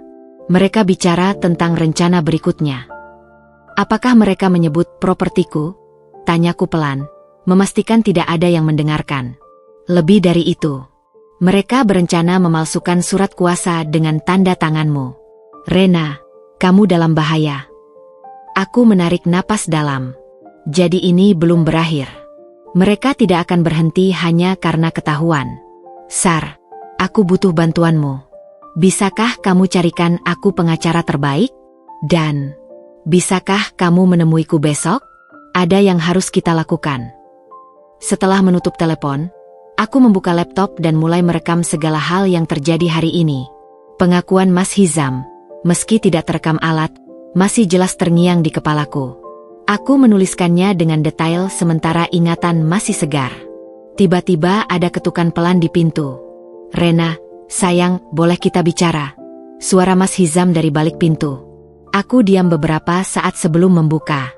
Dia berdiri tere dengan wajah sembab, matanya merah. Ada apa, Mas? Dengar, Rena, aku benar-benar menyesal. Ibu dan aku, kami tidak berpikir jernih. Kami hanya khawatir tentang masa depanmu. Khawatir? Dengan mencuri perhiasanku, ujarku dingin. Dia masuk ke kamar tanpa izin, duduk di tepi tempat tidur dengan tubuh lunglai. Kamu tidak mengerti tekanan yang kami alami. Ibu, dia punya banyak hutang. Dan gajiku tidak cukup. Jadi alasanmu adalah uang? Potongku. Kalian merencanakan pencurian, mengkhianati kepercayaanku, hanya karena uang. Dia menatapku dengan putus asa. Bukan sesederhana itu, Rena. Aku, terpaksa. Ibu mengancam akan melakukan sesuatu pada dirinya jika aku tidak menuruti keinginannya. Aku tertawa getir. Korban lagi? Sekarang kamu menyalahkan ibumu? Kapan kamu akan bertanggung jawab atas perbuatanmu sendiri, Mas? Dia terdiam, menunduk. Apa yang harus kulakukan untuk membuatmu memaafkanku? Pertama, kembalikan semua perhiasanku. Kedua, akui semuanya di depan notaris. Ketiga, kita akan bicara tentang perceraian. Wajahnya berubah pucat. Perceraian? Rena, tidak. Aku mencintaimu. Cinta? Suaraku meninggi. Cinta tidak mencuri, Mas. Cinta tidak berbohong. Cinta tidak berkomplot dengan ibunya sendiri untuk merampas harta istrinya. Dia berlutut, memegangi tanganku. Aku akan mengembalikan semuanya. Aku akan akui semuanya. Tapi tolong, jangan tinggalkan aku. Saat itulah ibunda muncul di pintu, wajahnya masam. Hizam, bangun. Jangan merendahkan dirimu seperti itu pada perempuan yang tidak tahu terima kasih. Aku memandanginya dengan tajam. Tidak tahu terima kasih? Setelah apa yang kalian lakukan? Ibunda hanya ingin yang terbaik untuk kalian berdua, hardiknya. Dengan harta yang terkumpul, kalian bisa hidup lebih baik. Jadi menurut ibu, yang terbaik adalah dengan menjadi pencuri, menjadi penipu. Ibunda mendekatiku, matanya menyala-nyala. Kamu pikir kamu bisa melawan kami? Kamu hanya seorang perempuan lemah tanpa keluarga. Siapa yang akan percaya padamu? Aku tersenyum dingin. Itu adalah kesalahan terbesarnya, meremehkanku. Kita lihat saja, Bu. Besok kita akan tahu siapa yang sebenarnya lemah. Aku mengambil tas kecil berisi barang-barang penting dan berjalan meninggalkan kamar. Aku akan menginap di hotel malam ini. Jangan coba menghubungiku. Mereka tidak berusaha menghentikanku. Mungkin mereka pikir ini hanya luapan emosi sementara. Mereka tidak tahu bahwa ini adalah langkah pertama dari rencana besarku. Di lobi hotel, aku segera menghubungi Sari lagi. Sar, besok pagi pertama, aku ingin kamu temani ke kantor polisi. Dan tolong bawa serta pengacara yang kamu janjikan. Sudah siap, Rena. Tapi, apa kamu yakin? Ini berarti tidak ada jalan kembali. Jalan kembali sudah tertutup sejak mereka memutuskan untuk mengkhianatiku. Sekarang, waktunya mereka menuai apa yang mereka tanam. Malam itu, di kamar hotel yang sunyi, aku menyusun semua bukti dengan rapi. Rekaman dari kamera tersembunyi. Laporan dari Sari tentang Dani. Catatanku tentang pengakuan Mas Hizam. Semuanya tertata rapi dalam map-map terpisah. Tapi yang paling menyakitkan adalah ketika aku menemukan foto pernikahan kami di tas. Secara tidak sengaja terbawa. Wajah kami yang berbahagia, penuh harapan. Sekarang, semuanya hancur. Dengan tangan gemetar, aku merobek foto itu menjadi dua, memisahkan diriku dari Mas Hizam. Air mata akhirnya tumpah lagi. Tapi kali ini bukan air mata kelemahan. Ini air mata pelepasan. Pelepasan dari ilusi pernikahan yang ternyata dibangun di atas kepalsuan. Besok, perang akan dimulai. Dan kali ini, aku yang akan memegang kendali. Mereka mungkin mengira aku perempuan lemah, tapi mereka lupa, darah ayah mengalir dalam nadiku. Darah seorang pejuang yang tidak pernah menyerah. Dan seperti pesan terakhir ayah dalam surat wasiat, pertahankan harga dirimu, nak. Lebih baik sendirian dengan integritas daripada dikelilingi para pengkhianat. Besok, dunia mereka akan berantakan. Dan aku akan bangkit dari puing-puing ini, lebih kuat dari sebelumnya. Pagi hari di hotel terasa berbeda. Matahari yang biasanya menyilaukan, pagi ini seperti menyinari jalan baru dalam hidupku. Sari sudah menungguku di lobi bersama seorang wanita parubaya dengan penampilan rapi dan tatapan tajam. Rena, ini Bu Lestari, pengacara khusus kasus perdata dan pidana yang pernah menangani banyak kasus serupa. Perkenalan Sari. Bu Lestari menjabat tanganku erat. Ibu Rena, saya sudah dapat gambaran dari Sari.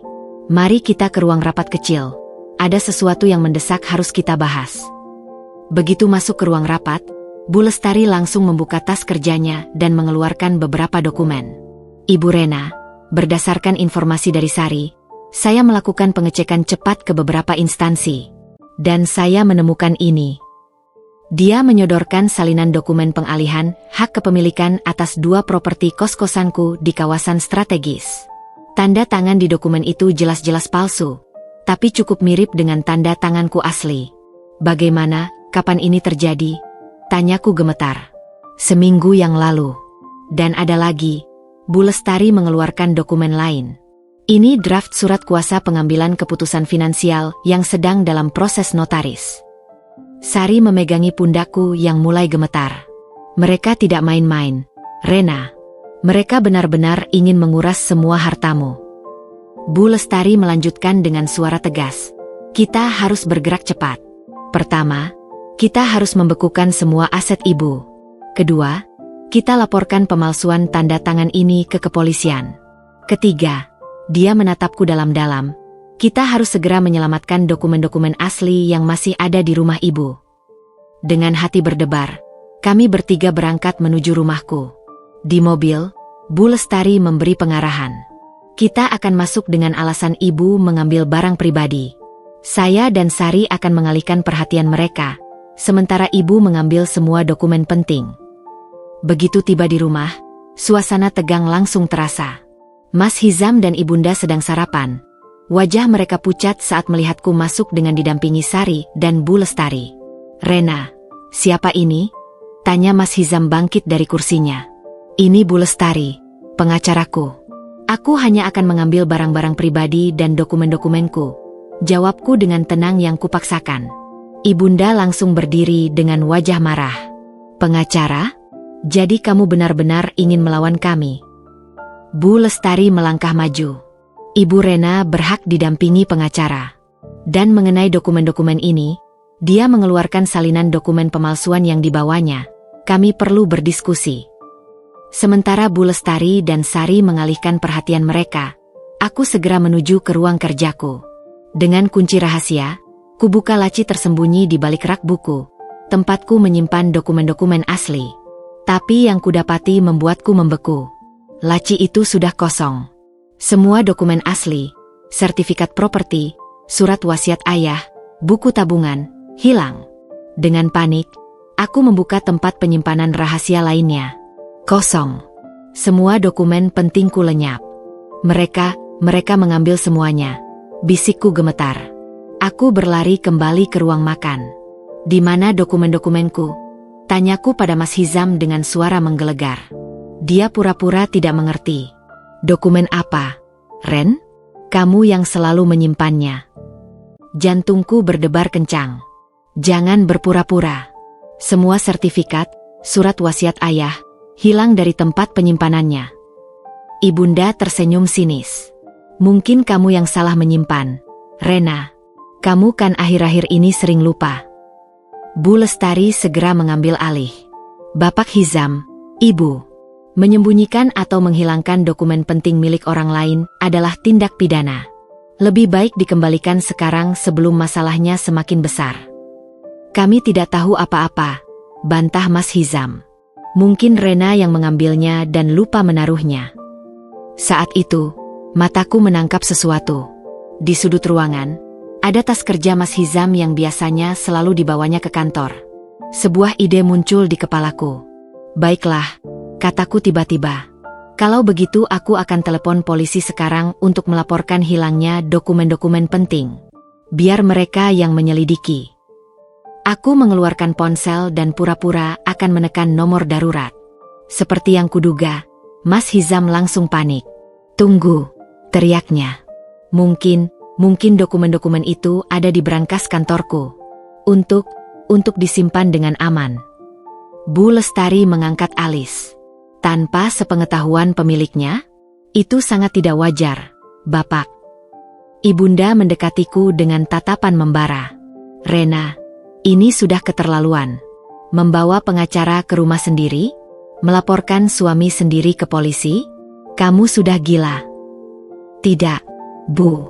Yang gila adalah mencuri, memalsukan tanda tangan, dan menyembunyikan dokumen orang lain. Balasku tak kalah keras.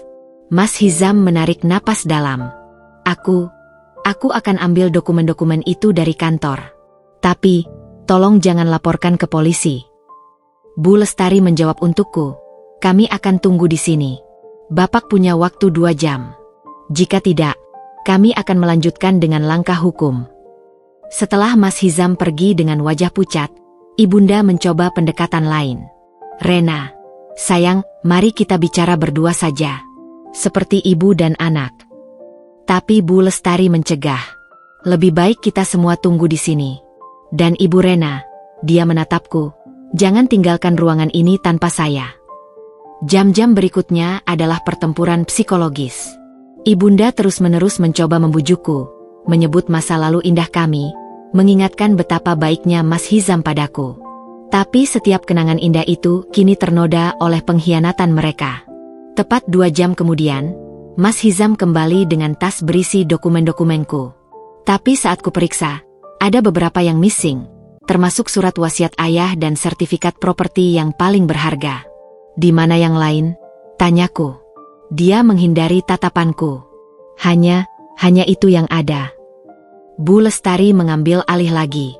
Bapak Hizam, saya sarankan Bapak mengembalikan semua dokumen.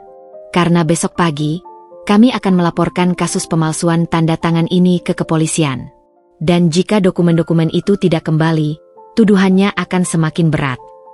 Wajah Mas Hizam berubah pucat. Dia dan Ibunda saling pandang dengan panik. Baiklah, katanya akhirnya. Aku akan ambil yang lain. Tapi, tolong beri kami waktu. Tidak ada waktu lagi, sahut Bu Lestari tegas. Sekarang atau tidak sama sekali. Akhirnya, dengan sangat terpaksa, Mas Hizam mengaku bahwa dokumen-dokumen itu disimpan di brankas rahasia di kamar Ibunda. Saat kuambil dokumen-dokumen itu, hatiku hancur melihat surat wasiat ayah, surat sakral bagiku, disimpan dengan sembarannya di antara barang-barang pribadi Ibunda. Kalian tidak punya hati, bisikku, memeluk erat dokumen-dokumen berharga itu. Ibunda tertawa getir. Kamu yang tidak punya hati, Rena, mau menghancurkan keluarga sendiri hanya karena harta. Aku memandanginya untuk terakhir kalinya. Bukan hartanya, Bu, tapi prinsip, kepercayaan, dan harga diri. Dengan dokumen-dokumen aman dalam tas Bu Lestari, kami meninggalkan rumah itu. Kali ini, untuk selamanya. Pertempuran mungkin baru saja dimulai, tapi setidaknya sekarang aku punya senjata untuk melawan. Dan mereka akan segera tahu bahwa Rena yang mereka remehkan tidak akan tinggal diam. Pemalsuan tanda tangan adalah kesalahan fatal mereka. Dan itu akan menjadi senjata yang mengantarkan mereka ke penjara. Keesokan paginya, kami duduk di ruang kerja Bu Lestari dengan semua bukti terhampar di atas meja. Dokumen-dokumen asli yang berhasil kami selamatkan, rekaman dari kamera tersembunyi, laporan investigasi Sari, dan yang paling penting, salinan dokumen pemalsuan tanda tangan. Kita memiliki kasus yang kuat, ujar Bu Lestari dengan keyakinan. Pemalsuan tanda tangan untuk pengalihan aset, pencurian perhiasan, dan konspirasi. Tapi ada satu hal yang perlu kita pertimbangkan. Apakah Ibu Rena siap menghadapi konsekuensinya? Sari memegang tanganku. Rena, ini berarti Mas Hizam dan Ibunda bisa menghadapi hukuman penjara. Aku menarik napas dalam. Gambaran Mas Hizam dalam seragam narapidana sempat membuat hatiku teriris. Tapi kemudian aku teringat betapa kejamnya mereka merencanakan semua ini. Mereka tidak segan menghancurkan hidupku. Sekarang waktunya mereka bertanggung jawab. Jawabku tegas. Bu Lestari mengangguk. Baik, mari kita mulai dengan melaporkan pemalsuan tanda tangan. Ini yang paling mudah dibuktikan. Proses di kantor polisi ternyata lebih emosional dari yang kubayangkan. Saat kami tiba, petugas yang menerima laporan tampak terkejut mendengar detail kasusnya. "Bapak Hizam? Direktur di perusahaan itu?" tanya Pak Bambang, penyidik yang ditugaskan menangani kasus kami. "Ya, dia suami saya," jawabku dengan suara bergetar. Pak Bambang memeriksa dokumen-dokumen yang kami bawa. "Ini bukti yang sangat kuat. Pemalsuan tanda tangan untuk pengalihan properti senilai miliaran, ini kasus besar." Saat kami masih berada di kantor polisi, terjadi sesuatu yang tidak terduga. Dani, asisten Mas Hizam, tiba-tiba muncul dengan wajah pucat dan langsung menghampiri meja penyidik. "Saya ingin melaporkan diri," katanya gemetar. "Saya terlibat dalam pencurian perhiasan Ibu Rena." Semua orang di ruangan terkejut, termasuk aku. Dani kemudian bercerita dengan detail bagaimana dia diperintah Mas Hizam untuk membawa perhiasan curian ke Pegadaian. Mas Hizam bilang ini untuk keperluan darurat keluarga. "Saya tidak tahu itu perhiasan curian," isaknya. Tapi kemudian dia mengeluarkan bukti yang lebih mencengangkan. Rekaman percakapannya dengan Mas Hizam tentang rencana mereka berikutnya. "Saya rekam karena saya takut dijadikan kambing hitam," aku Dani sambil menyerahkan flash disk ke penyidik. Karma mulai beraksi lebih cepat dari yang kuperkirakan. Sementara itu di rumah, menurut laporan tetangga yang kuhubungi diam-diam, kekacauan sedang terjadi. Mas Hizam dan Ibunda apparently sudah mengetahui laporanku ke polisi dan sedang berusaha menyembunyikan bukti-bukti lainnya. Tapi yang mereka tidak tahu adalah, Bu Lestari sudah mengajukan permohonan pembekuan semua rekening bank mereka atas dasar dugaan pencucian uang dari hasil penjualan perhiasan curian. Sore harinya, teleponku berderet tidak henti-hentinya. Pertama dari pengacara keluarga Mas Hizam. "Ibu Rena, kita bisa menyelesaikan ini secara kekeluargaan. Keluarga Bapak Hizam bersedia mengganti semua kerugian Ibu." Kutolak dengan tegas. Ini bukan lagi tentang kerugian materi. Ini tentang keadilan. Telepon kedua datang dari Ibunda sendiri. Suaranya melengking seperti orang gila. "Rena, kamu harus menarik laporanmu. Atau aku akan bunuh diri." Aku tetap tenang. "Bu, itu tidak akan bekerja. Saya sudah bicara dengan psikolog tentang teknik manipulasi seperti itu." Telepon ketiga, dan yang paling menyedihkan, dari Mas Hizam. Suaranya parau, seperti orang yang sudah menyerah. "Rena, aku benar-benar menyesal. Tolong, beri aku kesempatan terakhir. Aku sudah memberimu kesempatan, Mas. Waktu kamu mengembalikan dokumen-dokumenku. Tapi kamu masih menyembunyikan beberapa." Dia terdiam lama. Aku akan mengembalikan semuanya. Bahkan perhiasanmu. Tapi tolong, jangan hancurkan hidupku." "Siapa yang menghancurkan hidup siapa, Mas? Kamu dan ibundamu yang memulai semua ini." Sebelum menutup telepon, dia berkata dengan suara hampir tak terdengar. "Aku dulu benar-benar mencintaimu, Rena. Sebelum ibu membujukku untuk melakukan semua ini." Itu adalah pengakuan terakhirnya. Pengakuan yang menyakitkan, tapi juga membebaskan. Karena sekarang aku tahu, memang ibunda yang memulai, tapi Mas Hizam yang memilih untuk mengikutinya. Malam itu, saat kami sedang menyusun strategi berikutnya di kantor Bu Lestari, kabar mengejutkan datang. Mas Hizam dan Ibunda ditangkap di bandara saat berusaha kabur ke luar negeri. Mereka membawa uang tunai senilai hampir 2 miliar dan beberapa perhiasan milik ibu. Lapor Bu Lestari setelah menerima telepon dari kepolisian. Sari memelukku erat.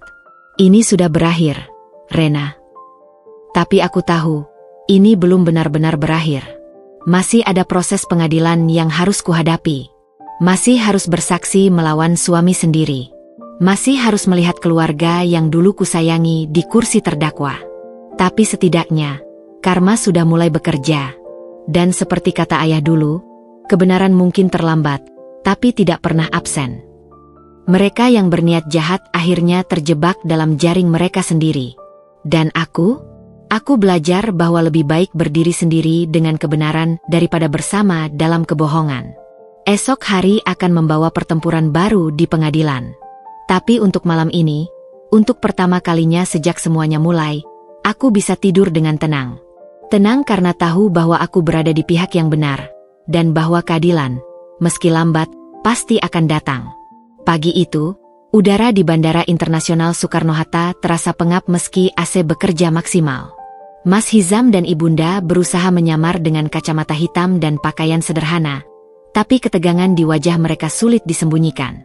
Mereka mengantri di check-in counter maskapai penerbangan ke Singapura, dengan tas penuh uang tunai dan dokumen palsu. Paspor dan tiket, Pak, ujar petugas check-in dengan sopan. Mas Hizam menyerahkan dokumen dengan tangan gemetar. Ibunda di sampingnya terus melirik ke sekeliling, seperti burung yang waspada terhadap pemangsa. Petugas check-in memindai paspor, lalu wajahnya berkerut. Dia mengetik sesuatu di komputer, lalu berkata, "Mohon menunggu sebentar, Pak. Ada sedikit masalah dengan sistem." Mas Hizam langsung panik. "Masalah apa? Penerbangan kami harus segera berangkat." Saat itu, 3 orang petugas berbadan tegap mendekati mereka. Salah satunya mengeluarkan identitas kepolisian. "Bapak Hizam dan Ibu Surti, kami dari Direktorat Reserse Kriminal.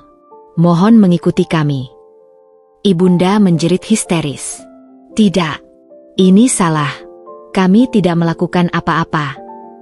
Mas Hizam berusaha tetap tenang, tapi keringatnya sudah membasahi kemejanya. "Ada apa ini? Kami hanya akan liburan." Salah satu petugas mengeluarkan surat perintah penangkapan. "Bapak dan Ibu ditahan atas dugaan pemalsuan dokumen, pencurian, dan konspirasi. Silakan ikuti kami." Kejadian itu menarik perhatian semua orang di sekitarnya. Beberapa penumpang mulai mengambil foto dan video dengan ponsel mereka. Ibunda berteriak-teriak sambil meronta, membuat petugas harus memborgolnya. "Rena! Ini pasti ulah Rena!" teriak Ibunda sebelum akhirnya dibawa pergi.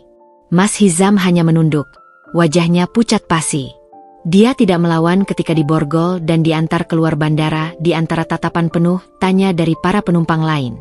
Sementara itu, aku sedang berada di kantor Bu Lestari ketika telepon dari kepolisian datang. Mereka berhasil diamankan. "Ibu Rena, lapor Pak Bambang. Sekarang prosesnya akan berlanjut ke penyidikan." Sari memegang erat tanganku yang gemetar. "Kamu baik-baik saja?" Aku mengangguk, meski hatiku bergejolak. Aku tidak menyangka akan seperti ini, melihat mereka diborgol. Bu Lestari menatapku dengan bijak. "Ini konsekuensi dari pilihan mereka, Rena. Bukan salahmu." Beberapa jam kemudian, foto dan video penangkapan mereka sudah viral di media sosial. Tampak jelas wajah Mas Hizam dan Ibunda yang panik, dengan borgol di tangan mereka. Komentar-komentar pedas bertebaran, ada yang mendukungku, ada juga yang menyalahkanku karena tega melaporkan suami sendiri. Teleponku berdering tak henti-hentinya. Keluarga besar Mas Hizam marah-marah, menyebutku perempuan tidak tahu diuntung. Teman-teman yang tidak tahu cerita sebenarnya menasihatiku untuk memaafkan. Tapi yang paling menyentuh justru telepon dari Tante Mira.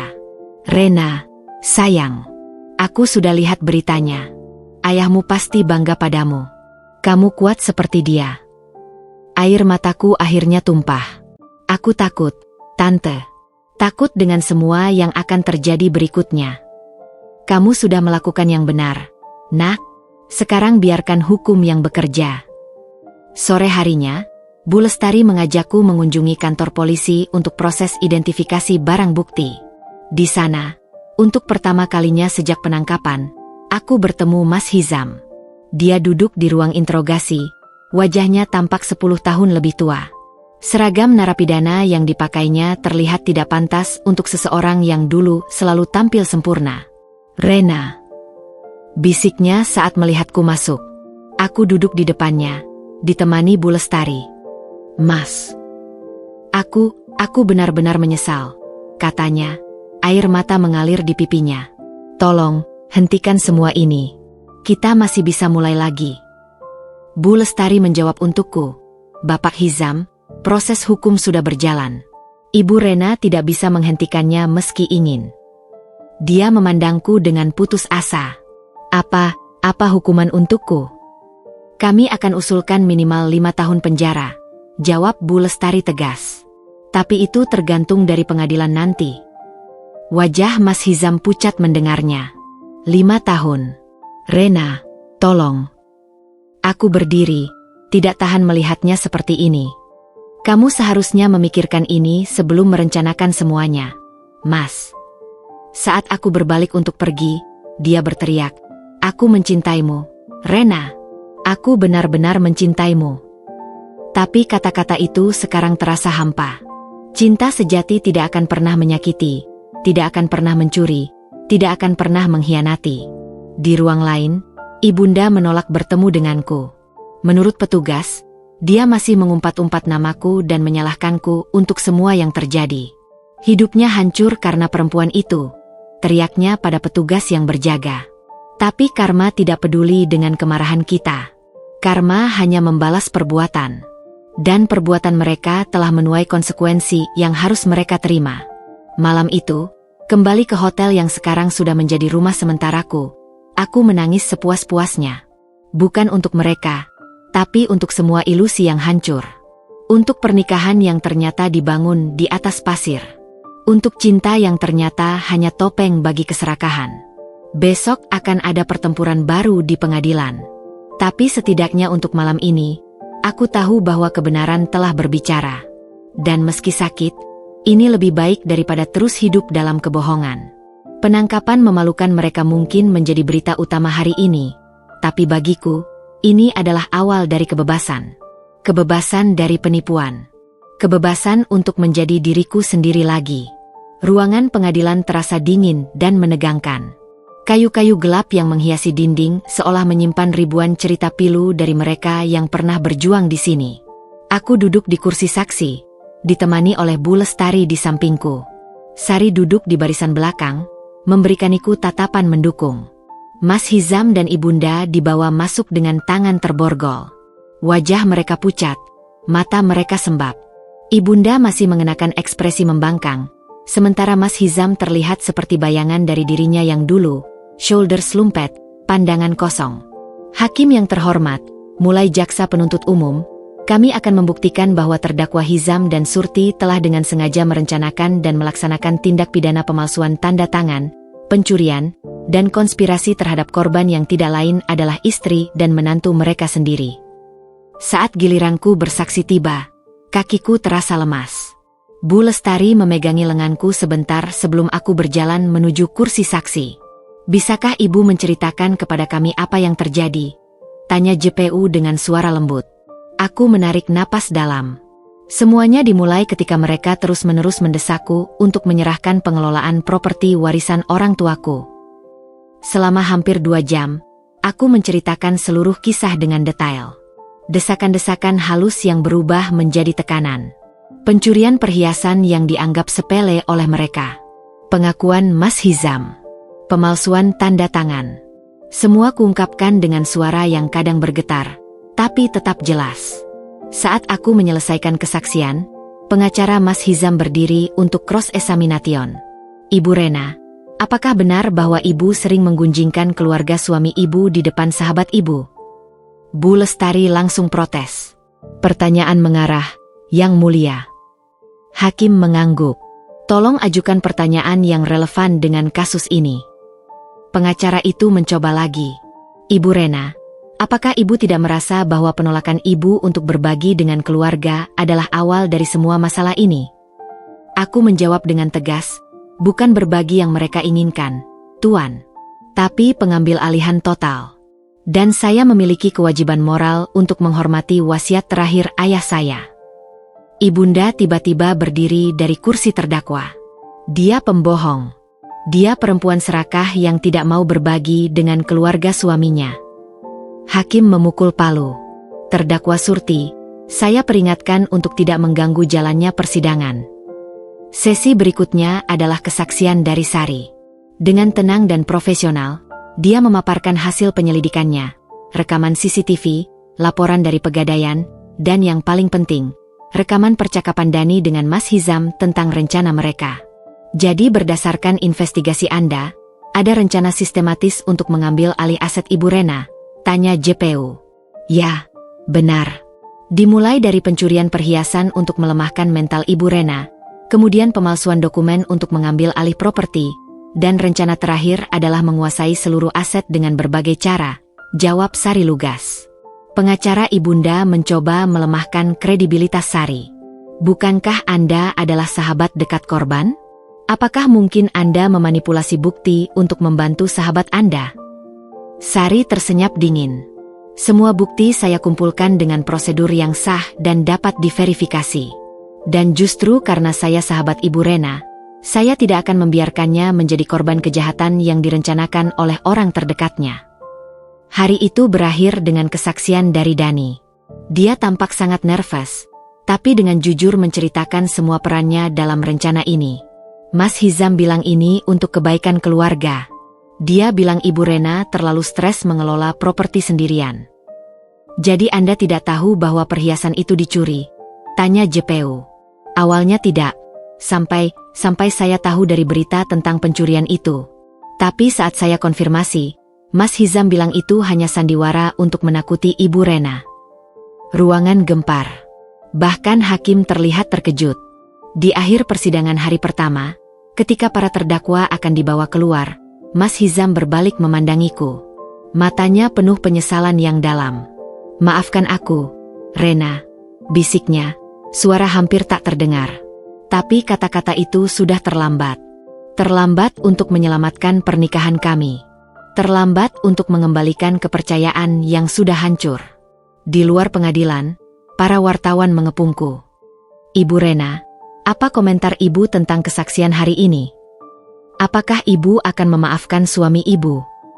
Bu Lestari dengan sigap melindungiku. Tidak ada komentar untuk saat ini. Mohon beri waktu untuk klien saya.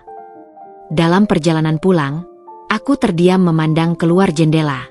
Kota yang biasanya terasa ramai, hari ini terasa sunyi. Seperti hatiku. Kamu baik-baik saja? Tanya Sari dari sampingku. Apakah aku melakukan hal yang benar, Sar? Melihat mereka di kursi terdakwa, dengan borgol. Yang salah adalah mereka yang merencanakan kejahatan, Rena. Bukan kamu yang melaporkannya, jawab Bu Lestari dari kursi depan.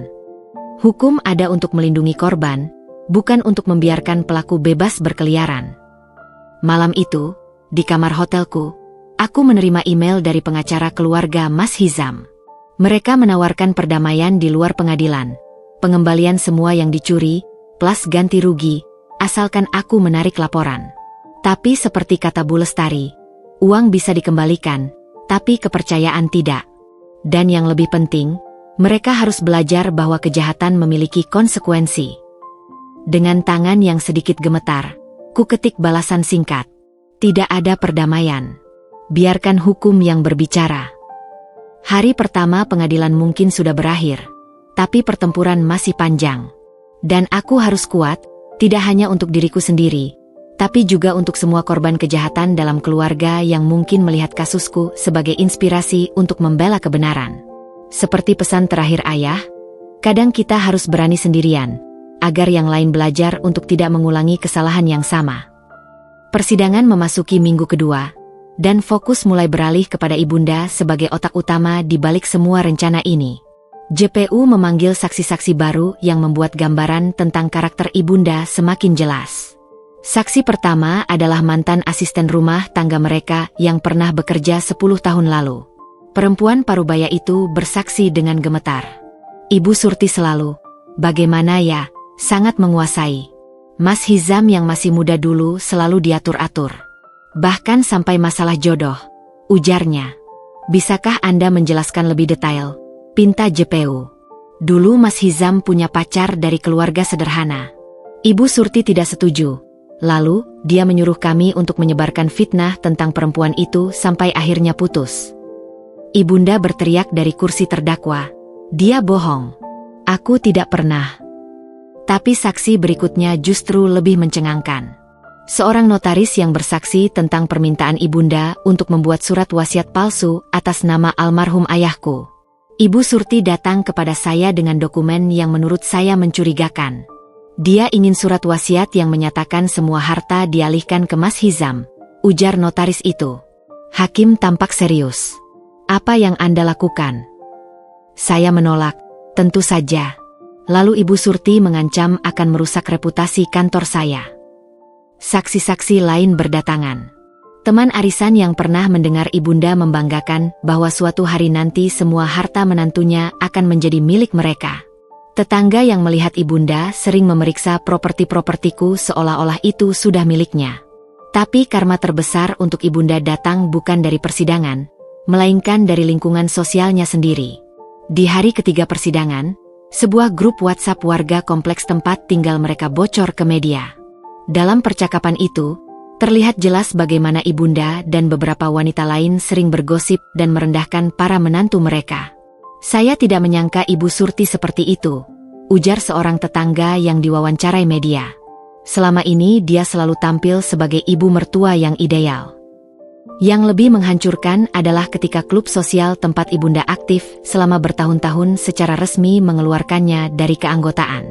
Kami tidak mentolerir perilaku yang bertentangan dengan nilai-nilai keluarga yang kami junjung, bunyi pernyataan resmi mereka. Ibunda yang biasanya selalu tampil sempurna, kini mulai menunjukkan kerapuhannya. Di hari keempat persidangan, dia tiba-tiba pingsan saat JPU menunjukkan bukti transaksi transfer sejumlah besar uang dari rekeningku ke rekeningnya.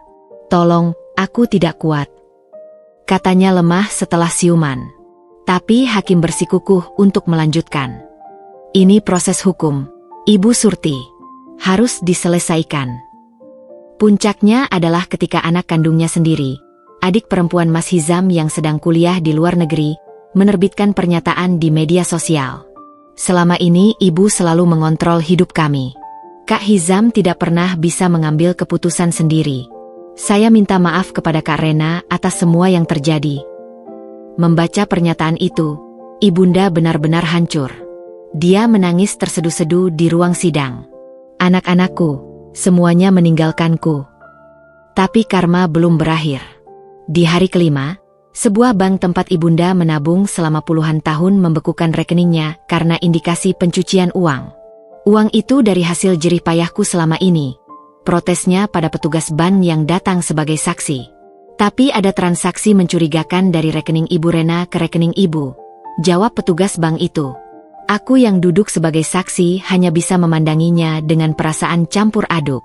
Di satu sisi, aku senang kebenaran mulai terungkap.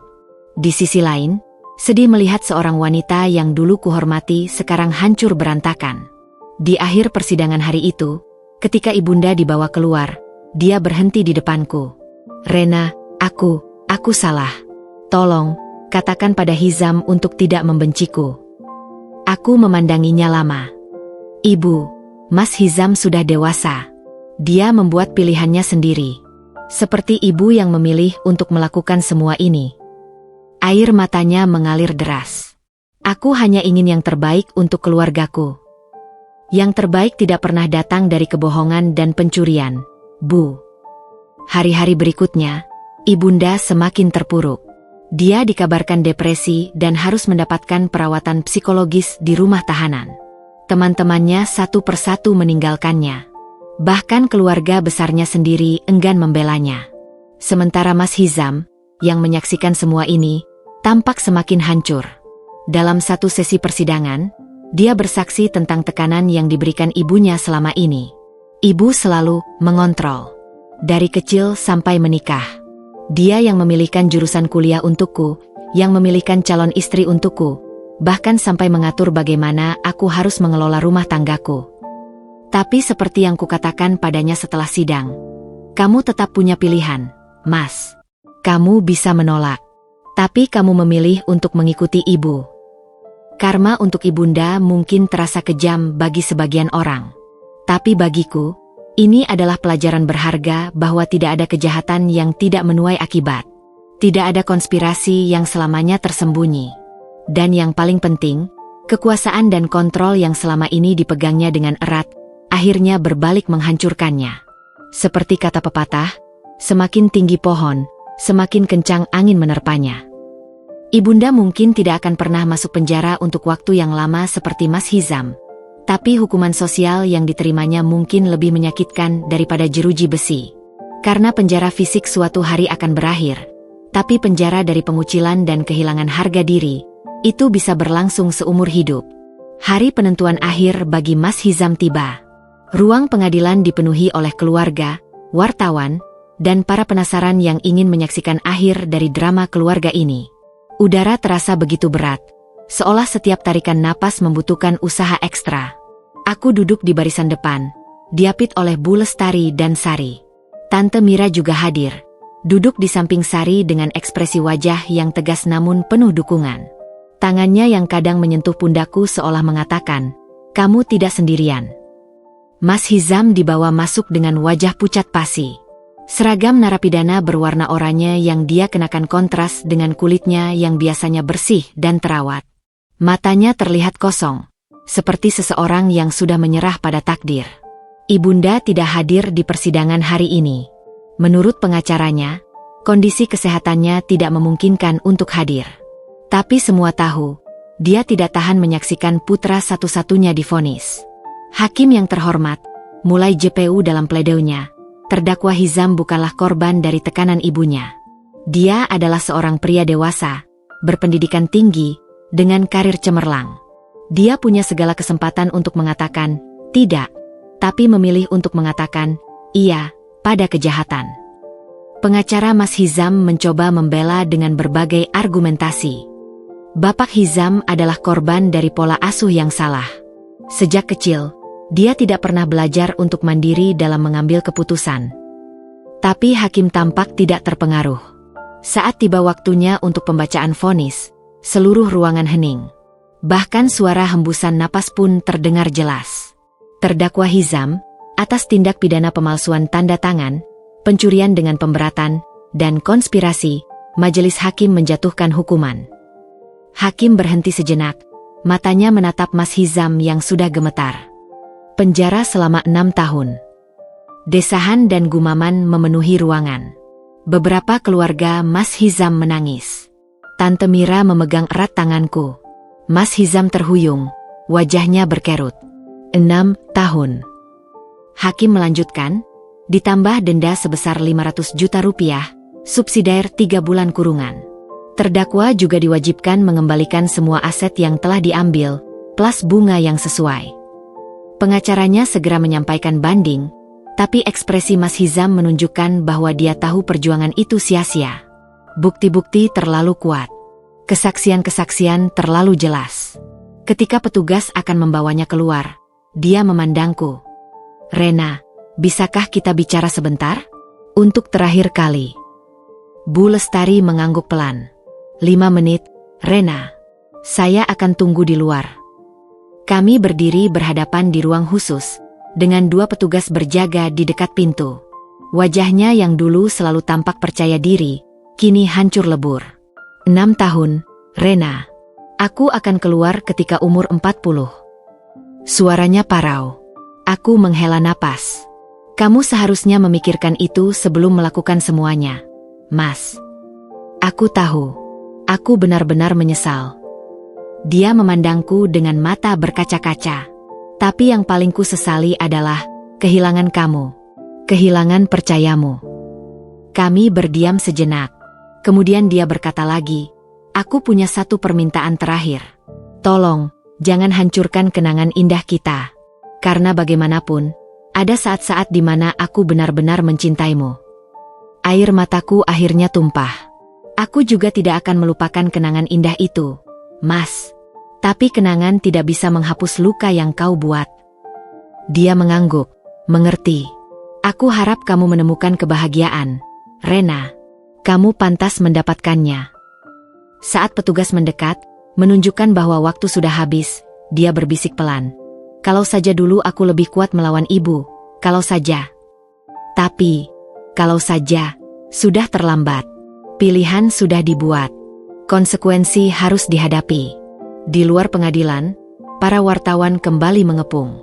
Tapi kali ini, aku memutuskan untuk berbicara. Saya berharap kasus ini menjadi pelajaran bagi semua keluarga. Komunikasi dan kejujuran adalah fondasi terpenting. Bukan harta, bukan penampilan, bukan gengsi. Seorang wartawan bertanya, "Apa ibu akan menunggu sampai Bapak Hizam bebas?" Aku tersenyum getir. Perceraian kami sudah dalam proses. Tapi saya berdoa agar Mas Hizam belajar dari semua ini dan menjadi manusia yang lebih baik. Dalam perjalanan pulang, Tante Mira memegang tanganku. Ayahmu pasti bangga padamu, nak. Kamu berani membela kebenaran meski harus melawan orang terdekat. Tapi yang paling menyentuh justru datang malam hari. Sebuah email dari adik perempuan Mas Hizam. Kak Rena, saya minta maaf untuk semua yang terjadi. Selama ini saya juga korban dari kontrol ibu. Tapi Anda mengajarkan pada saya bahwa kita harus berani mengatakan tidak pada ketidakadilan. Terima kasih sudah menjadi inspirasi. Membaca email itu, aku menangis. Bukan karena sedih, tapi karena lega. Lega karena perjuanganku tidak sia-sia. Lega karena ada yang belajar dari semua ini. 6 tahun penjara untuk Mas Hizam mungkin terasa berat. Tapi seperti kata Bu Lestari, hukum bukan tentang balas dendam, tapi tentang pertanggungjawaban dan pembelajaran. Malam itu, untuk pertama kalinya, aku bisa bernapas lega. Proses yang menyakitkan akhirnya berakhir. Atau tepatnya, babak yang menyakitkan sudah berakhir. Karena hidup harus terus berjalan, dan aku siap untuk babak berikutnya. Sebagai Rena yang lebih kuat, lebih bijak, dan lebih menghargai arti kepercayaan. Vonis 6 tahun untuk Mas Hizam bukanlah kemenangan bagiku. Tapi pengingat bahwa dalam hidup, setiap pilihan ada konsekuensinya. Dan kita harus siap menanggung konsekuensi dari pilihan kita sendiri. 2 tahun telah berlalu sejak vonis dijatuhkan. Aku sekarang berdiri di depan sebuah bangunan cantik bertingkat 3 yang baru saja merampungkan renovasinya. Rena S. Haven, begitulah papan nama di depan gedung itu berbunyi. Sebuah pusat konsultasi dan shelter untuk perempuan-perempuan korban kekerasan dalam rumah tangga dan penipuan finansial. Selamat atas pembukaan resminya, Rena. Sari memelukku erat, matanya berkaca-kaca. Siapa sangka dari pengalaman pahitmu, lahir sesuatu yang begitu indah. Bu Lestari yang sekarang menjadi ketua yayasan kami, tersenyum bangga. Kamu telah mengubah luka menjadi kekuatan, Rena. Ayahmu pasti tersenyum dari surga. Pembukaan Rena S. Haven hari ini dihadiri oleh banyak orang, para relawan, beberapa klien pertama kami, bahkan beberapa jurnalis yang telah mengikuti perjalananku dari awal. Yang paling mengejutkan, Tante Mira datang dengan seorang wanita parubaya yang wajahnya tak asing. Rena, ini Ibu Surti, ucap Tante Mira pelan. Ibunda, atau mantan ibu mertua, berdiri di hadapanku dengan tubuh yang lebih kurus dan rambut yang telah memutih seluruhnya. Matanya yang dulu selalu tajam, kini tampak lembut dan penuh penyesalan. Rena. Suaranya parau. Aku tidak bermaksud mengganggu acaramu. Hanya ingin mengucapkan selamat. Ruangan hening sejenak. Semua mata tertuju pada kami. Terima kasih, Bu. Jawabku tenang. Mau masuk sebentar. Kami masuk ke ruang konsultasi yang paling privat. Ibunda duduk di depanku dengan tangan tergenggam erat. Keadaanmu terlihat baik, Bu, ucapku memecah keheningan. Dia mengangguk, matanya berkaca-kaca. Aku sudah berobat. Terapi psikologis. Menyadari banyak kesalahan. Dia menarik napas dalam. Hizam, dia baik-baik saja di sana. Rajin mengikuti kelas keterampilan. Aku tersenyum tipis. Saya senang mendengarnya. Rena. Dia memandangku penuh harap. Aku tahu ini sudah terlambat. Tapi, aku benar-benar minta maaf. Untuk semuanya. Air matanya akhirnya tumpah. Aku telah merusak pernikahanmu. Merusak keluargaku sendiri. Semua karena keserakahan dan keinginan untuk mengontrol. Aku mendorong segelas air ke arahnya. Saya sudah memaafkan, Bu. Bukan untuk Anda, tapi untuk kedamaian saya sendiri. Dia terisak lebih keras. Terima kasih, kamu lebih baik dari yang kusangka. Setelah ibunda pergi dengan tenang, Sari masuk ke ruangan. Kamu baik-baik saja? Itu pasti emosional bagimu. Justru sebaliknya, jawabku sambil melihat melalui jendela ke taman di mana para perempuan dengan latar belakang mirip denganku sedang bercengkerama. Itu seperti penutup yang sempurna, melepaskan semua beban masa lalu. Sore harinya, dalam sambutan resmi pembukaan, Aku berdiri di podium dengan penuh keyakinan. 2 tahun lalu, saya adalah korban. Korban dari orang-orang yang paling saya percayai. Tapi hari ini, saya berdiri di sini bukan sebagai korban lagi. Saya adalah survivor. Hadirin bertepuk tangan. Beberapa wanita yang duduk di barisan depan mengusap air mata. Rena S. Haven bukan tentang kebencian atau balas dendam. Ini tentang pembangkitan kembali. Tentang menemukan kekuatan dalam kerapuhan. Tentang belajar mempercayai lagi setelah dikhianati. Seorang wanita muda yang duduk di kursi roda mengacungkan tangan. Bagaimana ibu bisa belajar mempercayai lagi setelah mengalami pengkhianatan seperti itu? Aku tersenyum. Dengan menyadari bahwa tidak semua orang akan menyakiti kita. Dengan memilih untuk percaya lagi, meski tahu risikonya. Karena hidup tanpa kepercayaan sama menyedihkannya dengan hidup dalam kebohongan. Acara berlangsung hingga malam. Banyak cerita inspiratif yang lahir dari para survivor lainnya. Seorang ibu rumah tangga yang berhasil membangun usaha catering setelah ditinggal suami yang mengambil semua tabungannya. Seorang wanita muda yang menemukan bakat melukisnya setelah pulih dari trauma.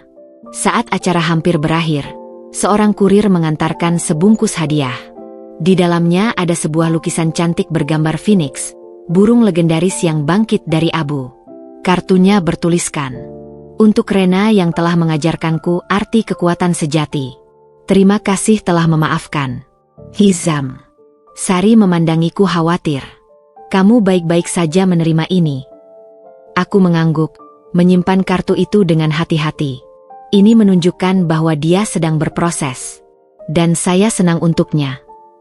Malam itu, saat semua sudah pulang, aku berdiri sendiri di balkon Rena S. Haven, memandangi kota yang telah memberiku begitu banyak pelajaran hidup.